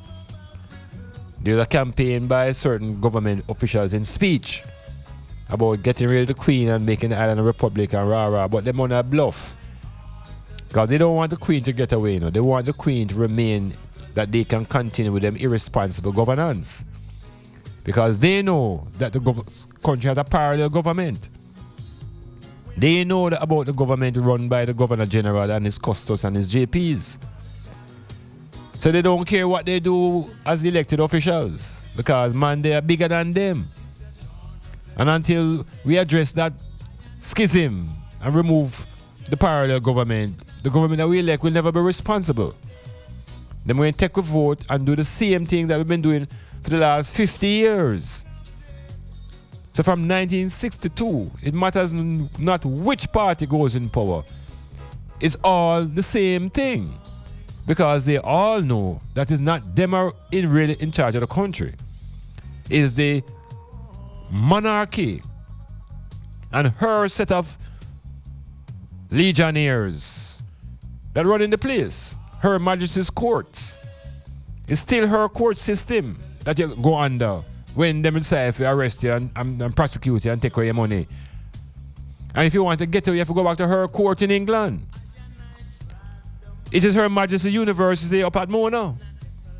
Why the twisted information is there and why there are no revolutionaries coming out of the university. All come to maintain the status quo and to glorify Her Majesty. So the allegiance factor and loyalty, that's why the politicians can say party first and to hell with the Jamaica. That's why they can behave that way. Because the real Jamaica that we want to be in charge of is really governed by the Queen and her watchman. So we have to deal with this, brethren, now who have been giving our hard-earned money to, that when the IMF come, the IMF don't even consider where our money going. They just keep telling us that we must earn less and spend more. How can you do that? How can you earn less and spend more? It will breed violence. it will breed discontent. You can't make the bills, you just can't. Every day is a stretch. We have employed people here working for the government who, after 3 weeks, talking about school teachers, after 3 weeks, the money done. I have lived it 10, 20 years here, and you borrow for 1 week to the next payday. And if they ever delay the payday, everything collapses around you. You think it's pretty. So the violence is promoted from the structure. The system promotes violence. And the people imbibe it and they don't know how to deal with it. And those who are put in charge don't have a clue. But certain things them know. And one of the things I'm speaking towards what them know now is this other government that we need to deal with. This government that is representing the Queen. That the population sell free ganja to liberate the consciousness of the people here and economics, and we have to wait for the Governor General to sign off on that. So, is him around the country? Who vote for the Governor General? Nobody. Man dead for politicians. We have to stop and take a look. And let's not get distracted by a campaign to take tint out of glass. That is nowhere near the solution. It may be part of the way to show that you're being active, but you don't stop a scammer. And as one man said to me today, when you're coming from the airport with people and them luggage, it is good that the windows have tint in it. That the man who look for thief, you can look in at your van and see where I come. So it is a multi-sided situation that was not properly thought out, with no much consultation, nearly knee-jerk. And I'm on feel effects. And I'm have nothing to do with that. Metamorphosis.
I get your text.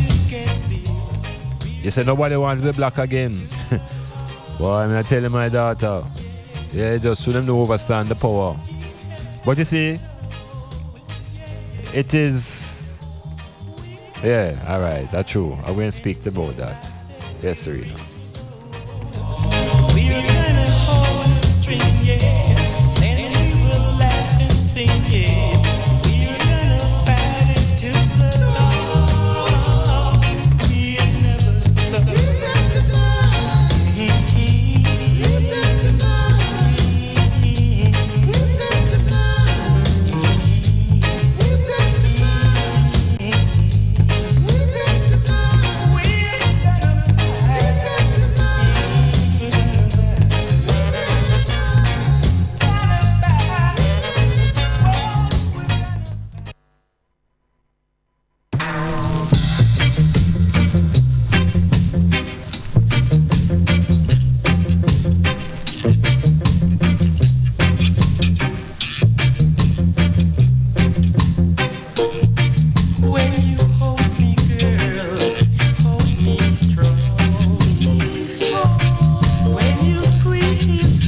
During all of this mix and struggle and confrontation and violence on the island, Rastafari emerged and becomes an institution unto itself, promoting a basic philosophy of peace and love.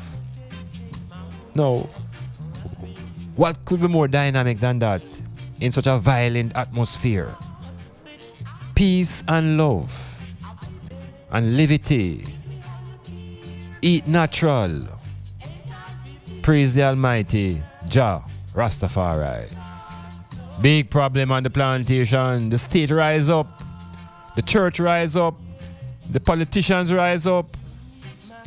The security forces rise up to oppose Rastafari.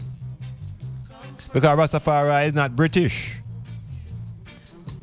Rastafari is not speaking the language of King James. And so Rastafari becomes a threat in the island because it represents Africa. It represents the words of Marcus Garvey. It represents Haile Selassie. It represents Ethiopia. It begins to reconnect black people here to themselves. And that has been a disturbing thing to the people who rule this island.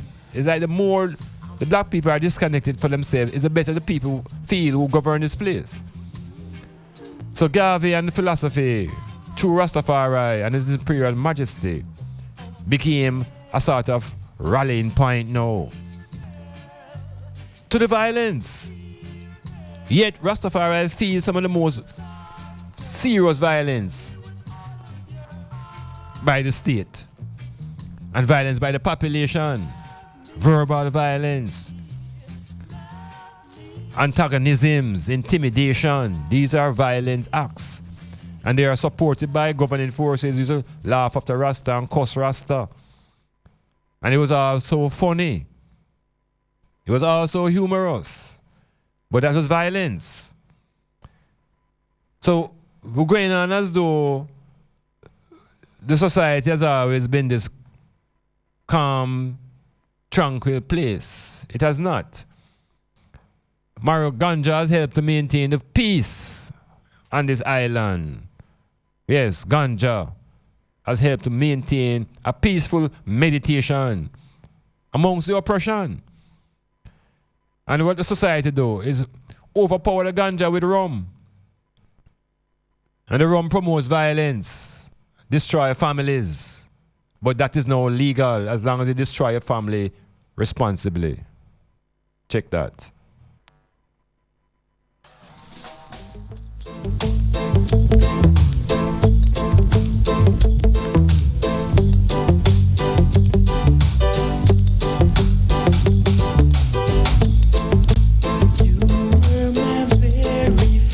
Girl, I loved you more than anything in this old world. Why did you leave me to cry? Oh my baby, at times that I've passed you by, you could see the teardrops rolling down my eyes. Why did you leave me to cry? Oh my baby, I wanted you to be a bride, and forever you would stay by my side. Why did you leave me to cry?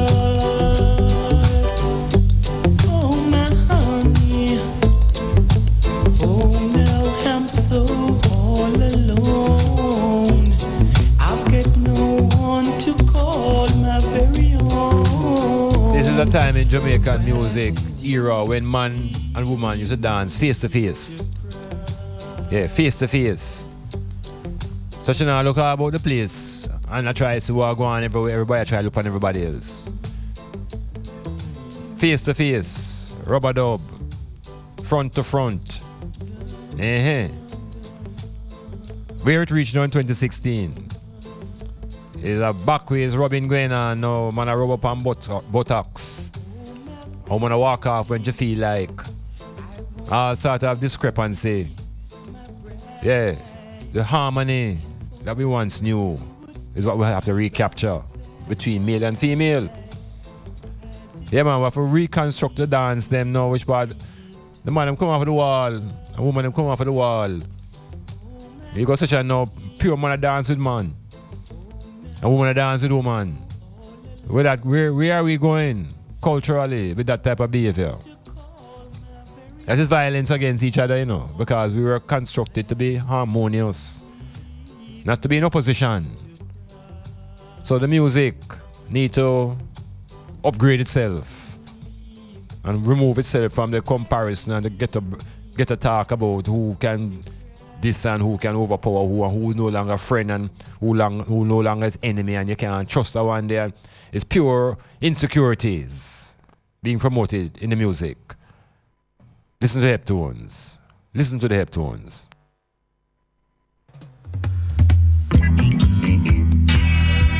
Warning. The Surgeon General warns. Cigarette smoking is dangerous. Dangerous. Hazard to your health.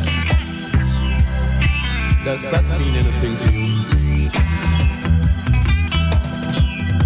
Them legalize marijuana right here in Jamaica, yeah. Them say it cure glaucoma, yeah.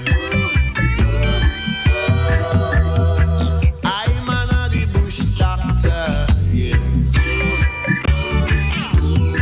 So there'll be no more smoking and feeling tense when I see them. Now the group in Jamaica that has experienced the greatest amount of violence from the state is Rastafari.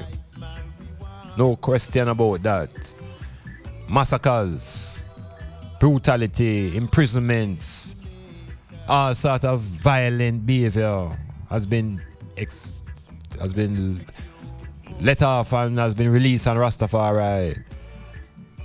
Up to just recently, before them come with this decriminalization law, forces of Rome just take you off of the bus and just, you know, try to reduce your self-esteem, try to diminish your esteem with the anglement that you will get. Call you all kind of name and boy and this and total disrespect. That is violence. And Rastafari endure. Here in Jamaica, can build up a failing economy, eliminate the slavish mentality. So there'll be no more illegal humiliation and no more police intervention. Legalize marijuana down here in sweet Jamaica. Only cure for glaucoma. I'm an the bush doctor,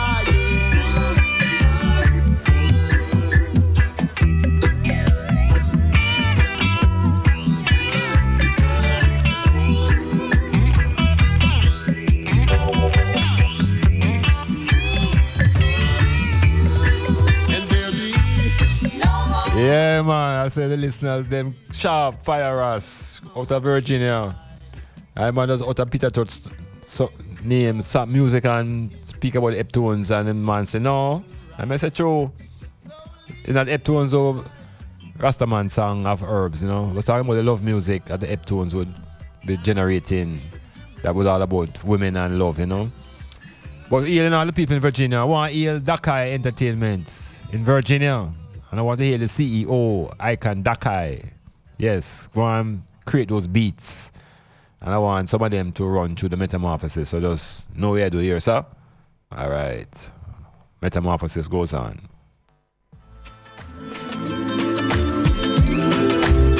All praise on the Most High. His last year. Rastafari. Abolish slavery right now. Pharaoh let my children go. Hey. Africa prepare, cause I'm coming home. Black man prepare, cause we going home. Africa prepare, I and I coming home. People prepare, cause you're going home. The joy you bring you, my song I sing you, the fire within you, the struggle continue. Let's just begin you. We got to win you, the prosecute and trim you, still praise the king you. Got to be bold and brave, they call you. Settlers, they call you. Peace slave, now look at you. With the length of days, give praise. Fire off the blaze. Africa prepare, cause I'm coming home. Black man prepare, cause we going home. Remember Styles FM on social media. View us on YouTube, Styles FM Radio. Follow us on Instagram at Styles FM. Like us on Twitter at Styles FM 961. Become a fan on Facebook, Styles FM 96.1. Hey, Styles FM peeps, it's here at last. Do you want to blend in with the Styles FM family? Do you got styles all day, every day? If your answer is yes, then purchase your Styles FM t-shirts today. We have sizes ranging from small to extra large, only for you, our noble listeners. Be a part of the Styles FM family by making your order for our comfortable and high quality t-shirts now for only $2,000. Stocks are limited, so get your Styles FM t-shirts today. Call 286-9216 to place your order. Boundbrook Hilltop Guest House, conveniently located at 15 Boundbrook Crescent, Port Antonio. For a large space of single and double rooms at reasonable rate, Wi-Fi, cable TV, breakfast order, 24-hour security, CC cameras, parking, snack bar and lounge. Beautiful scenery of the Caribbean Sea. We're willing to assist with additional accommodation, such as fridge in your room, coffee machine, and so much more. Boundbrook Hilltop Guest House, proud sponsor of the Metamorphosis with Dr. Iman Blak, live on Styles FM, Fridays 9 p.m. to midnight. Call Boundbrook Hilltop Guest House at 715-1644.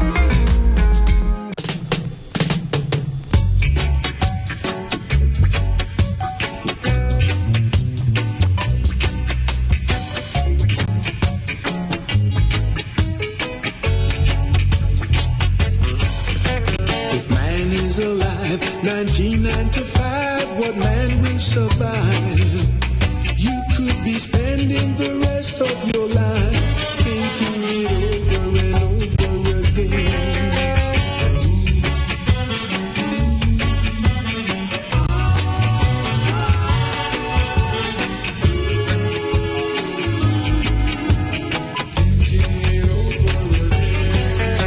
Since man has escaped the planet of hate, can even live on? You could be spending the rest of your life thinking it over and over again.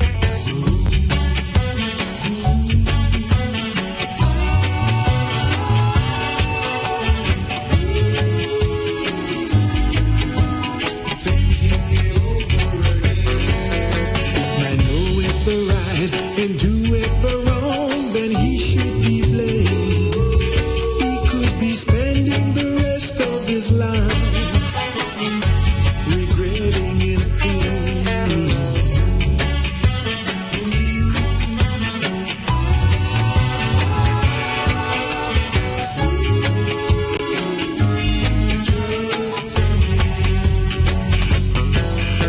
He who ran the race and finished with grace, will he save his face? You could be spending the rest of your life just thinking it over again. So from 1962, this island has been under the illusion of being governed by elected officials. No, that seems to be a deception that look like fake. That is fake. Because the reality is that the elected officials are subordinate to the Queen's and her government representatives. So King's House and its occupants are really aliens to this island, you know. They are aliens. Them don't represent nothing about the black population here. So why do we continue to support that particular office with all of these millions of dollars? And why are we providing these services out of our taxpayers' money? And I don't have a light at my gate because GPS tell me something them don't have enough of that. And teachers and no X-ray machine put into an hospital. And all these various lackings in the various important services. And we have compared the services of the Governor General to the services that the people need. And whose services are greater.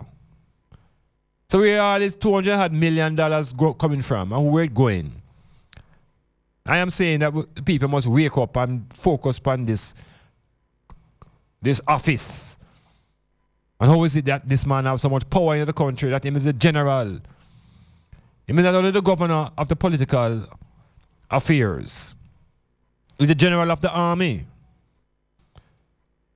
So the prime minister can't send the army down a table by himself, you know. He must get clearance from the governor general. So the Jamaican people need to rise up against this office. This office need to go. Yeah, we need to bring this office to a closure. This is one of the offices that we can abolish and take that important money and redistribute it into essential services like the hospitals and the teachers and the policemen. Because the policemen will always be the way they are as long as they're not getting enough money.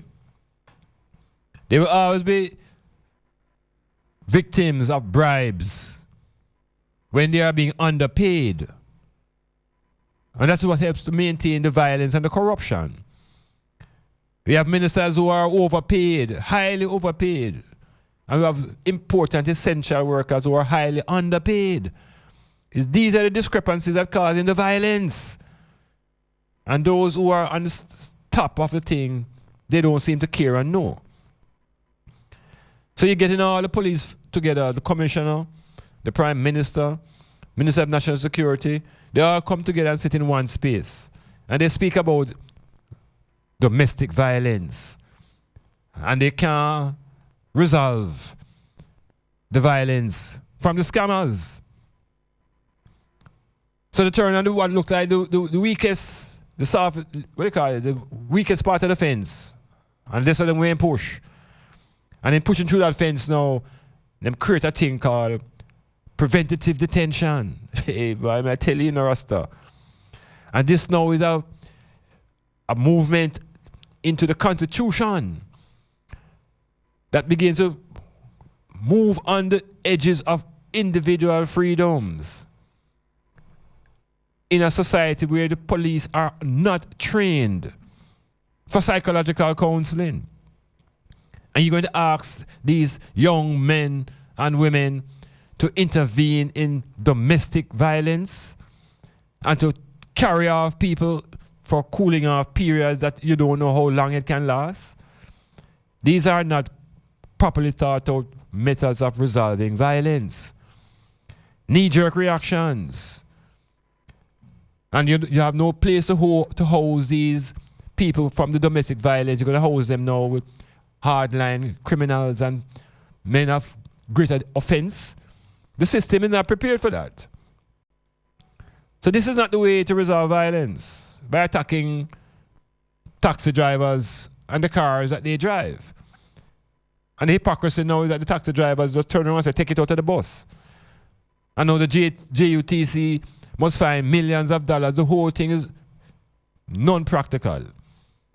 And the problems that they're going to create are even greater than the problem they're trying to solve.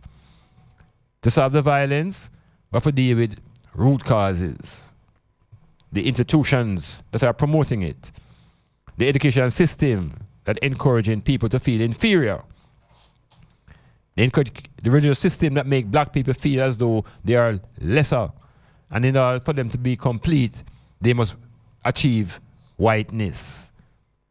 This is destructive. This is violence. This is part of the black people's dilemma. And I and I can resolve it by recognizing the fullness of who we are, long before we were brought into the trauma. We have to know our story, we have to understand the environment that we live in.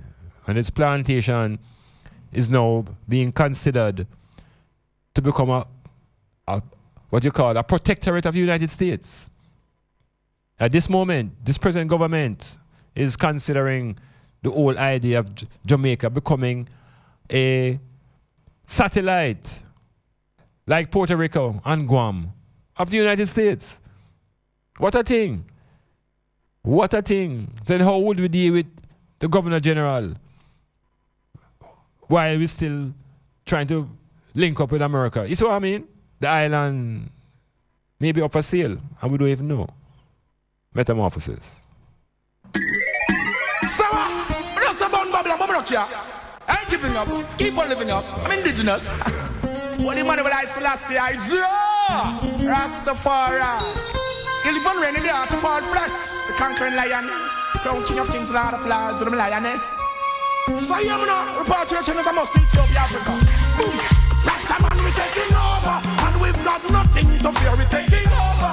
Righteousness, me declare we taking over. And we've got nothing to fear. Come on, let me see your hands in the air. Taking over. And we've got nothing to fear. We taking over. Is Jamaica to become a next United States territory? You gotta watch it. We're in a new era. Watch it. Sound, a full time now. Babylon going down, a full time now. Like they do them, we are the crown. Yo, in the country and the town. Hungry defend, keep the close, sick minority protected. Infants be cared for. Me and Babylon now go far. Tell them me and Dirty Babylon always a war. Now go beat me and none of up cookie jar. Police boy for lax, but amar, him go mar. The soldier boy for lax, but amar, him go mar. So him and the pub and the bitch, one go bar. Flash the last, flash the lightning, that me tell the gun bar. The last I roll the thunder, that me tell the gun bar. Them last them ways, them no know who them are. Well, let me tell you, you're the first and a morning star.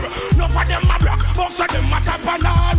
King Selassie is the almighty star. Emmanuel Ade. In this dispensation, it has become very obvious now to black people in this Western world that money is a power. In the previous decades, black people coming off the plantation weren't schooled into the science of money. Them tell us that the money that they give us was given to us, that we must spend it. And so we have been locked into a construct of spending money. And you ask any youth out there, particularly the females, what is the purpose of money? Themselves to spend. And what kind of idiot question that? Because what else you think money make for do? Now what we're having in this time, realizing that this instrument called money, this tool, is not a simple tool.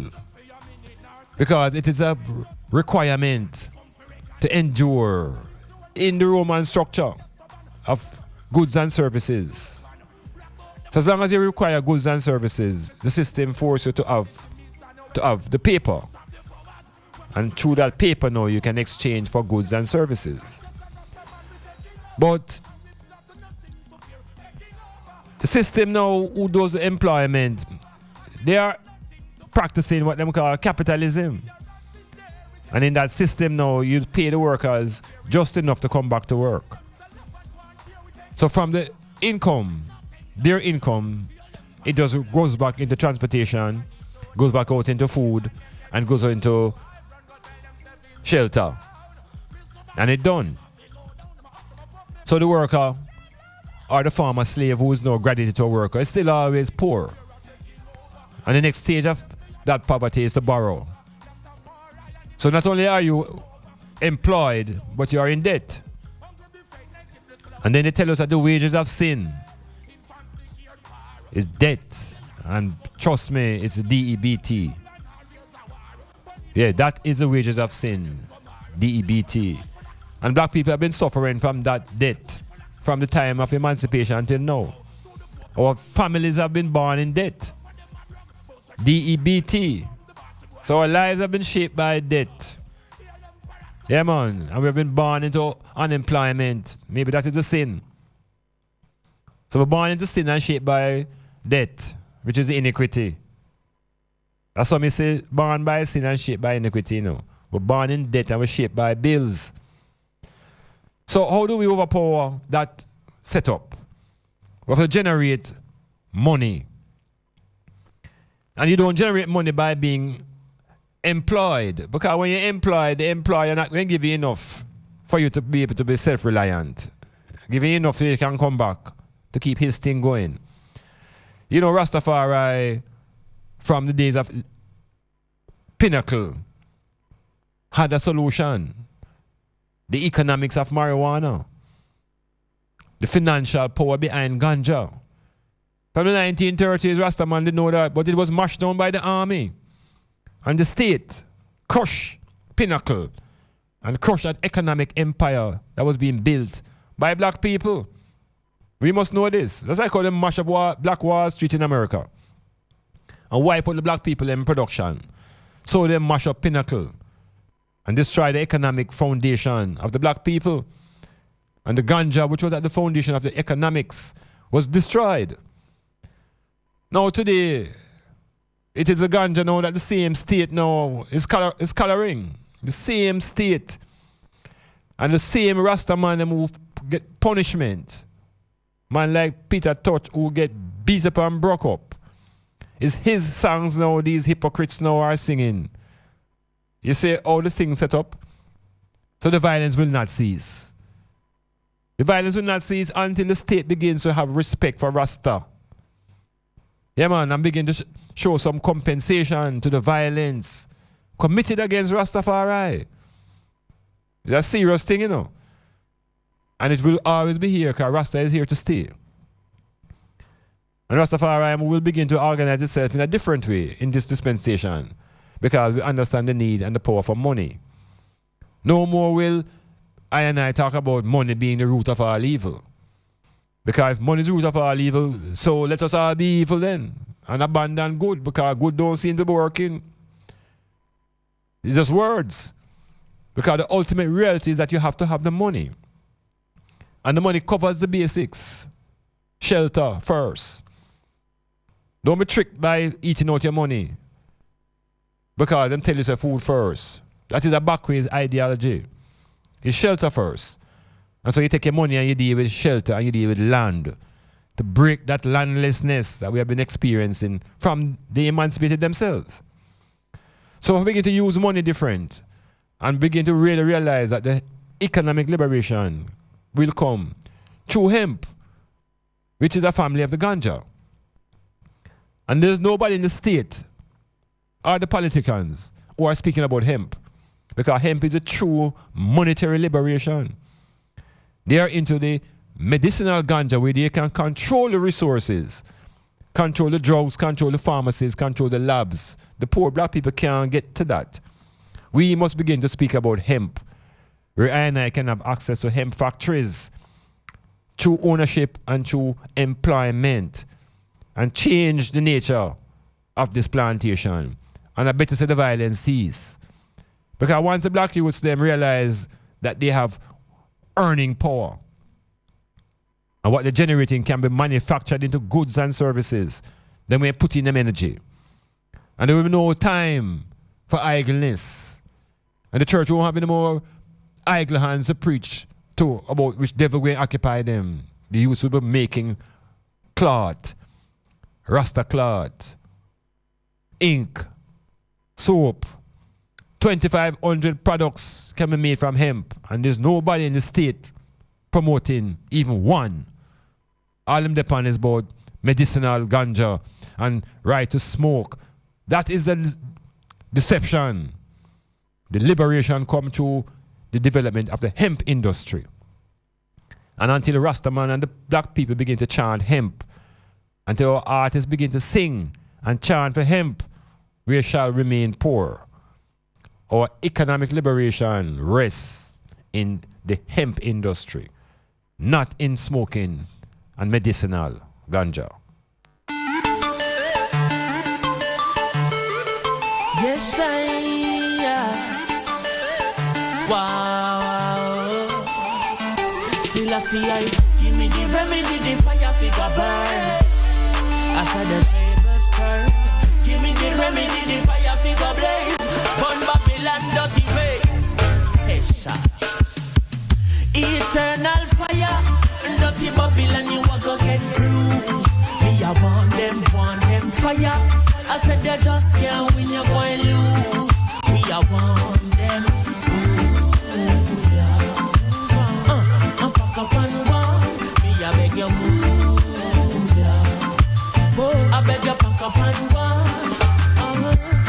Me said the movement alive. Marcus said we organize and centralize. Rasta fi own banks and enterprise. So me nah stop chanting, my soul enter Zion.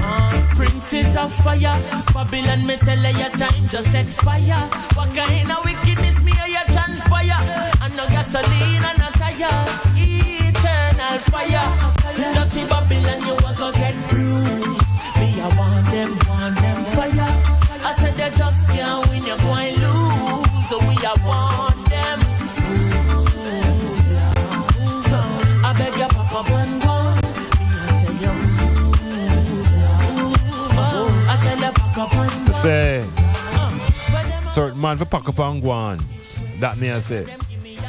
From 1962, August 6th, we were given a man called Kenneth Blackburn.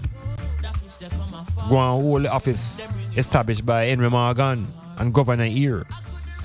And then we had men like Clifford Campbell, Herbert Duffus, Florida Glasspool, and the list goes on until we are at the present time of Patrick Allen.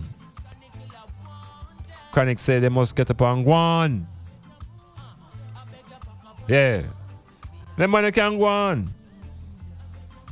Because really and truly, what is the function? One time my wife lick out, so she can leave the country because certain things not going on. So what is their function here? Who is the first family in Jamaica? It's not the Prime Minister and his wife, you know. She's not the first lady, you know. So you think out of order. You think out of order.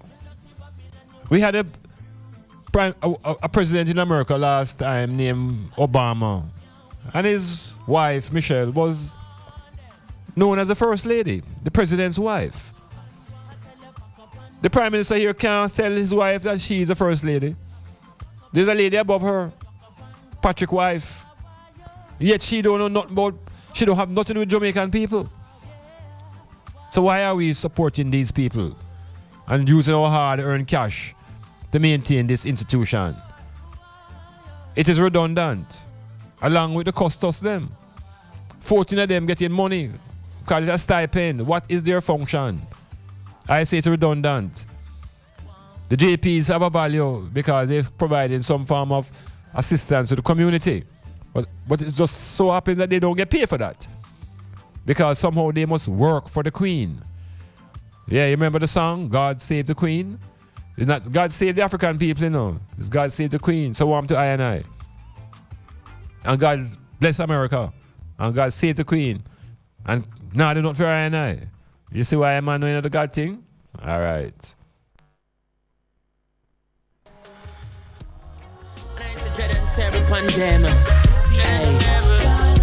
Good God of grace, Lord will, I have His mercy.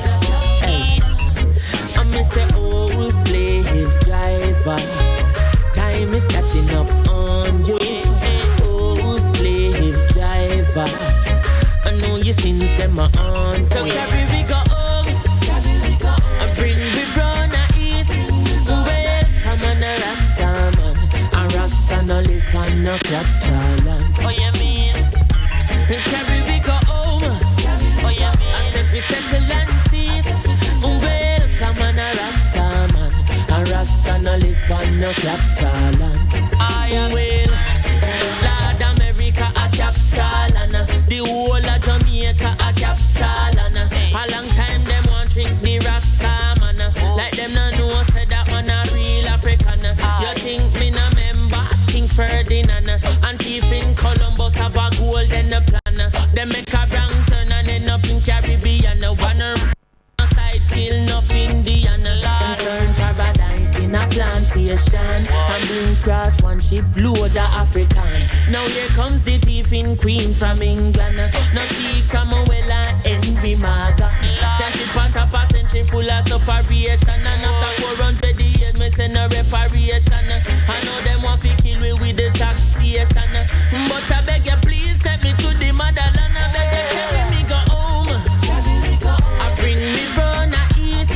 Come on, a Rasta no live on no capital. Coulda never carry me go home. I said we settle and see. Come on, a Rasta no live on no capital. Watch them pan it up at the hill and looking at them play how we properly feel. Because downtown have shot off the kill. Them tell it tourists every stop on the grill. So come make we start a new chapter. We not escape on the land where them capture. And me say Africa fi all to Rasta. I so go tell it and screw plus. We need a black national movement on the island. Yeah, we need a black national movement that deals with the issues and concerns of the black people. The PNP and the JLP have become redundant. They have their own interests. Party first. I want a black national movement that deals with the black people's interests first. Land is crucial. To deconstruct and pull apart them garrison thing where the people them get locked up into these prisons. And we have to really consider seriously now about a campaign against this office that robbing us of our money. First stage, we need to focus on this house that, let's say, belong to the king. And Jamaica has no king unless we're embracing King James. Unless we are hugging up King James as our king. Then who is the occupant of that king's house? We don't need that house in the country anymore. We are moving towards self-reliance, moving towards God of his ideology. So anytime the people become anxious enough, realize that if we put an end to this office, we begin to focus on that place, not the parliament building, but on king's house. Man, gonna go look food and them lock him up already. Serious thing. We challenge the occupant to tell us what is the value of his and hers, his service. What does it contribute to the economic development of the country? And if you don't serve any value, then it's time to pack up. One prime minister says it's time to pack up and go. Yeah, otherwise we'll come there and we'll surround the house. We don't want to come and surround the house and just stand there so quietly, you know, because we're not coming with no violence. We are coming with an overpowering sense of consciousness to make you know, say it's time and time is up. We need to reconfigure now that we get the political leaders now to recognize that them can't hide anymore under the Queen's skirt. That they are now responsible. And the people now can hold them responsible for their behavior. And make the courts become more functional. There's enough things that have to go on. So let us leave Trump and his trumpeteering. I'm going to focus more now upon our own yard. That's what the Trump is doing. We should take that advice and fix our yard. And Rastaman must begin to look into Jamaica now. We give the Pan-African movement plenty of energy. It's time to construct a base right here that is of worth, that any African from any part of the continent can come here and know, say yes, I'm in a place where the black people are in control and control themselves and their resources. Metamorphosis.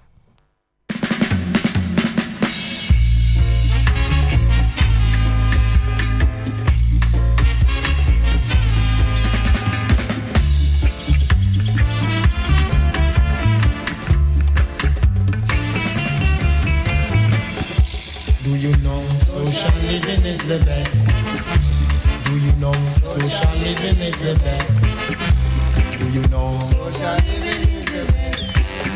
Do you know social living is the best? Do you know social living is the best? Do you know social living is the best?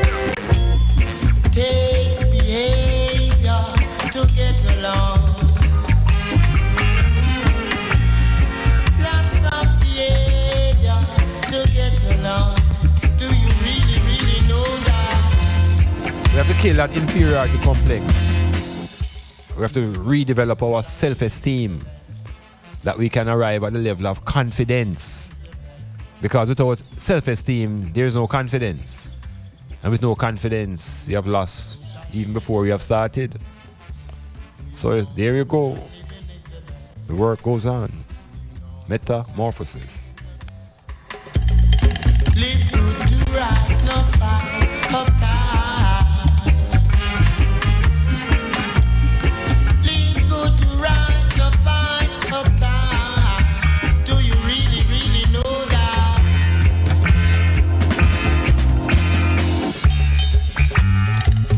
Again, we give thanks for another opportunity to sit in the Styles FM and hear all those who have been listening. Many persons in different spaces across the United States, from California to New York, and of course, hailing up again the people in Virginia. Seeing Dakai? Yes, I. Hear the people in the Caribbean listening to this Styles FM and listening to the Metamorphosis. Hear the people across into the United Kingdom and places called Europe. And of course, down in Australia there, across the great continent of Africa. And right here at home in Port Antonio, Portland. In Portland, bigger parish. Hail the man them from Bellevue. I see a man today and say I must hail him come from Norwich, but him there somewhere else. Yes, I. Yeah, man.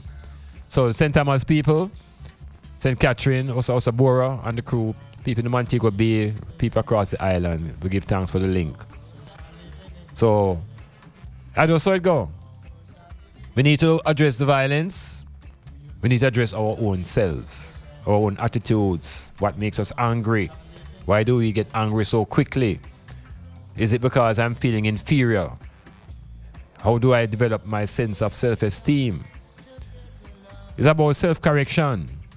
That you can look the female in the eye, and if she says she don't like you, you just tell her it's a peace and love. And you have a relation, and it reach a point wherein none of you can tolerate each other. You just say peace and love. And people move on with their lives. Come to children, we have to have a counseling session, because that's about a responsibility. It's about a shared responsibility, because nobody owns the children. You're about the guardians, and you're responsible until they are responsible for themselves. And so it go. So we will work it out consistently.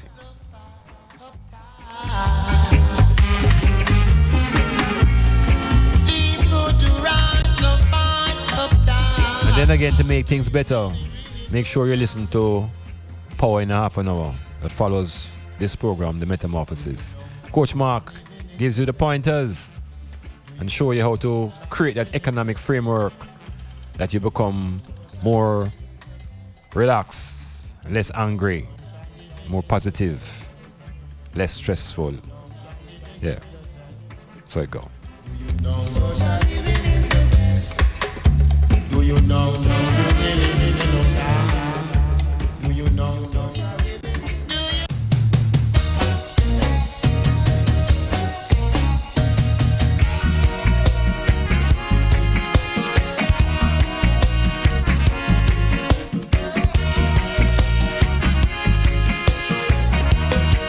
Heal up D. Your thanks. Stay in the way, Heal the eye. Yeah, man. Peter Ray.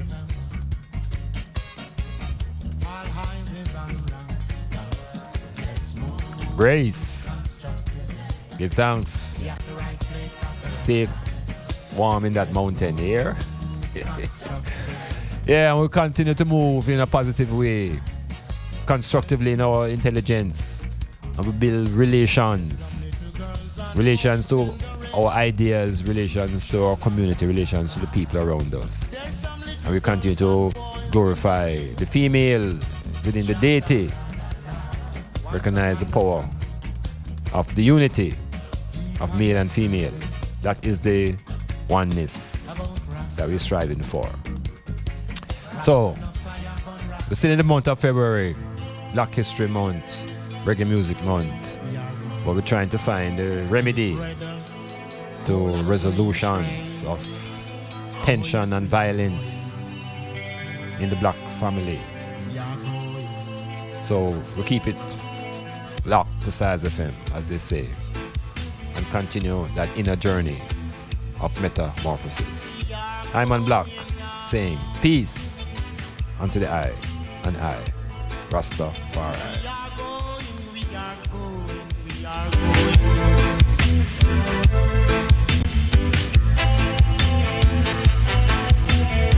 Most wanted, yes, recognized.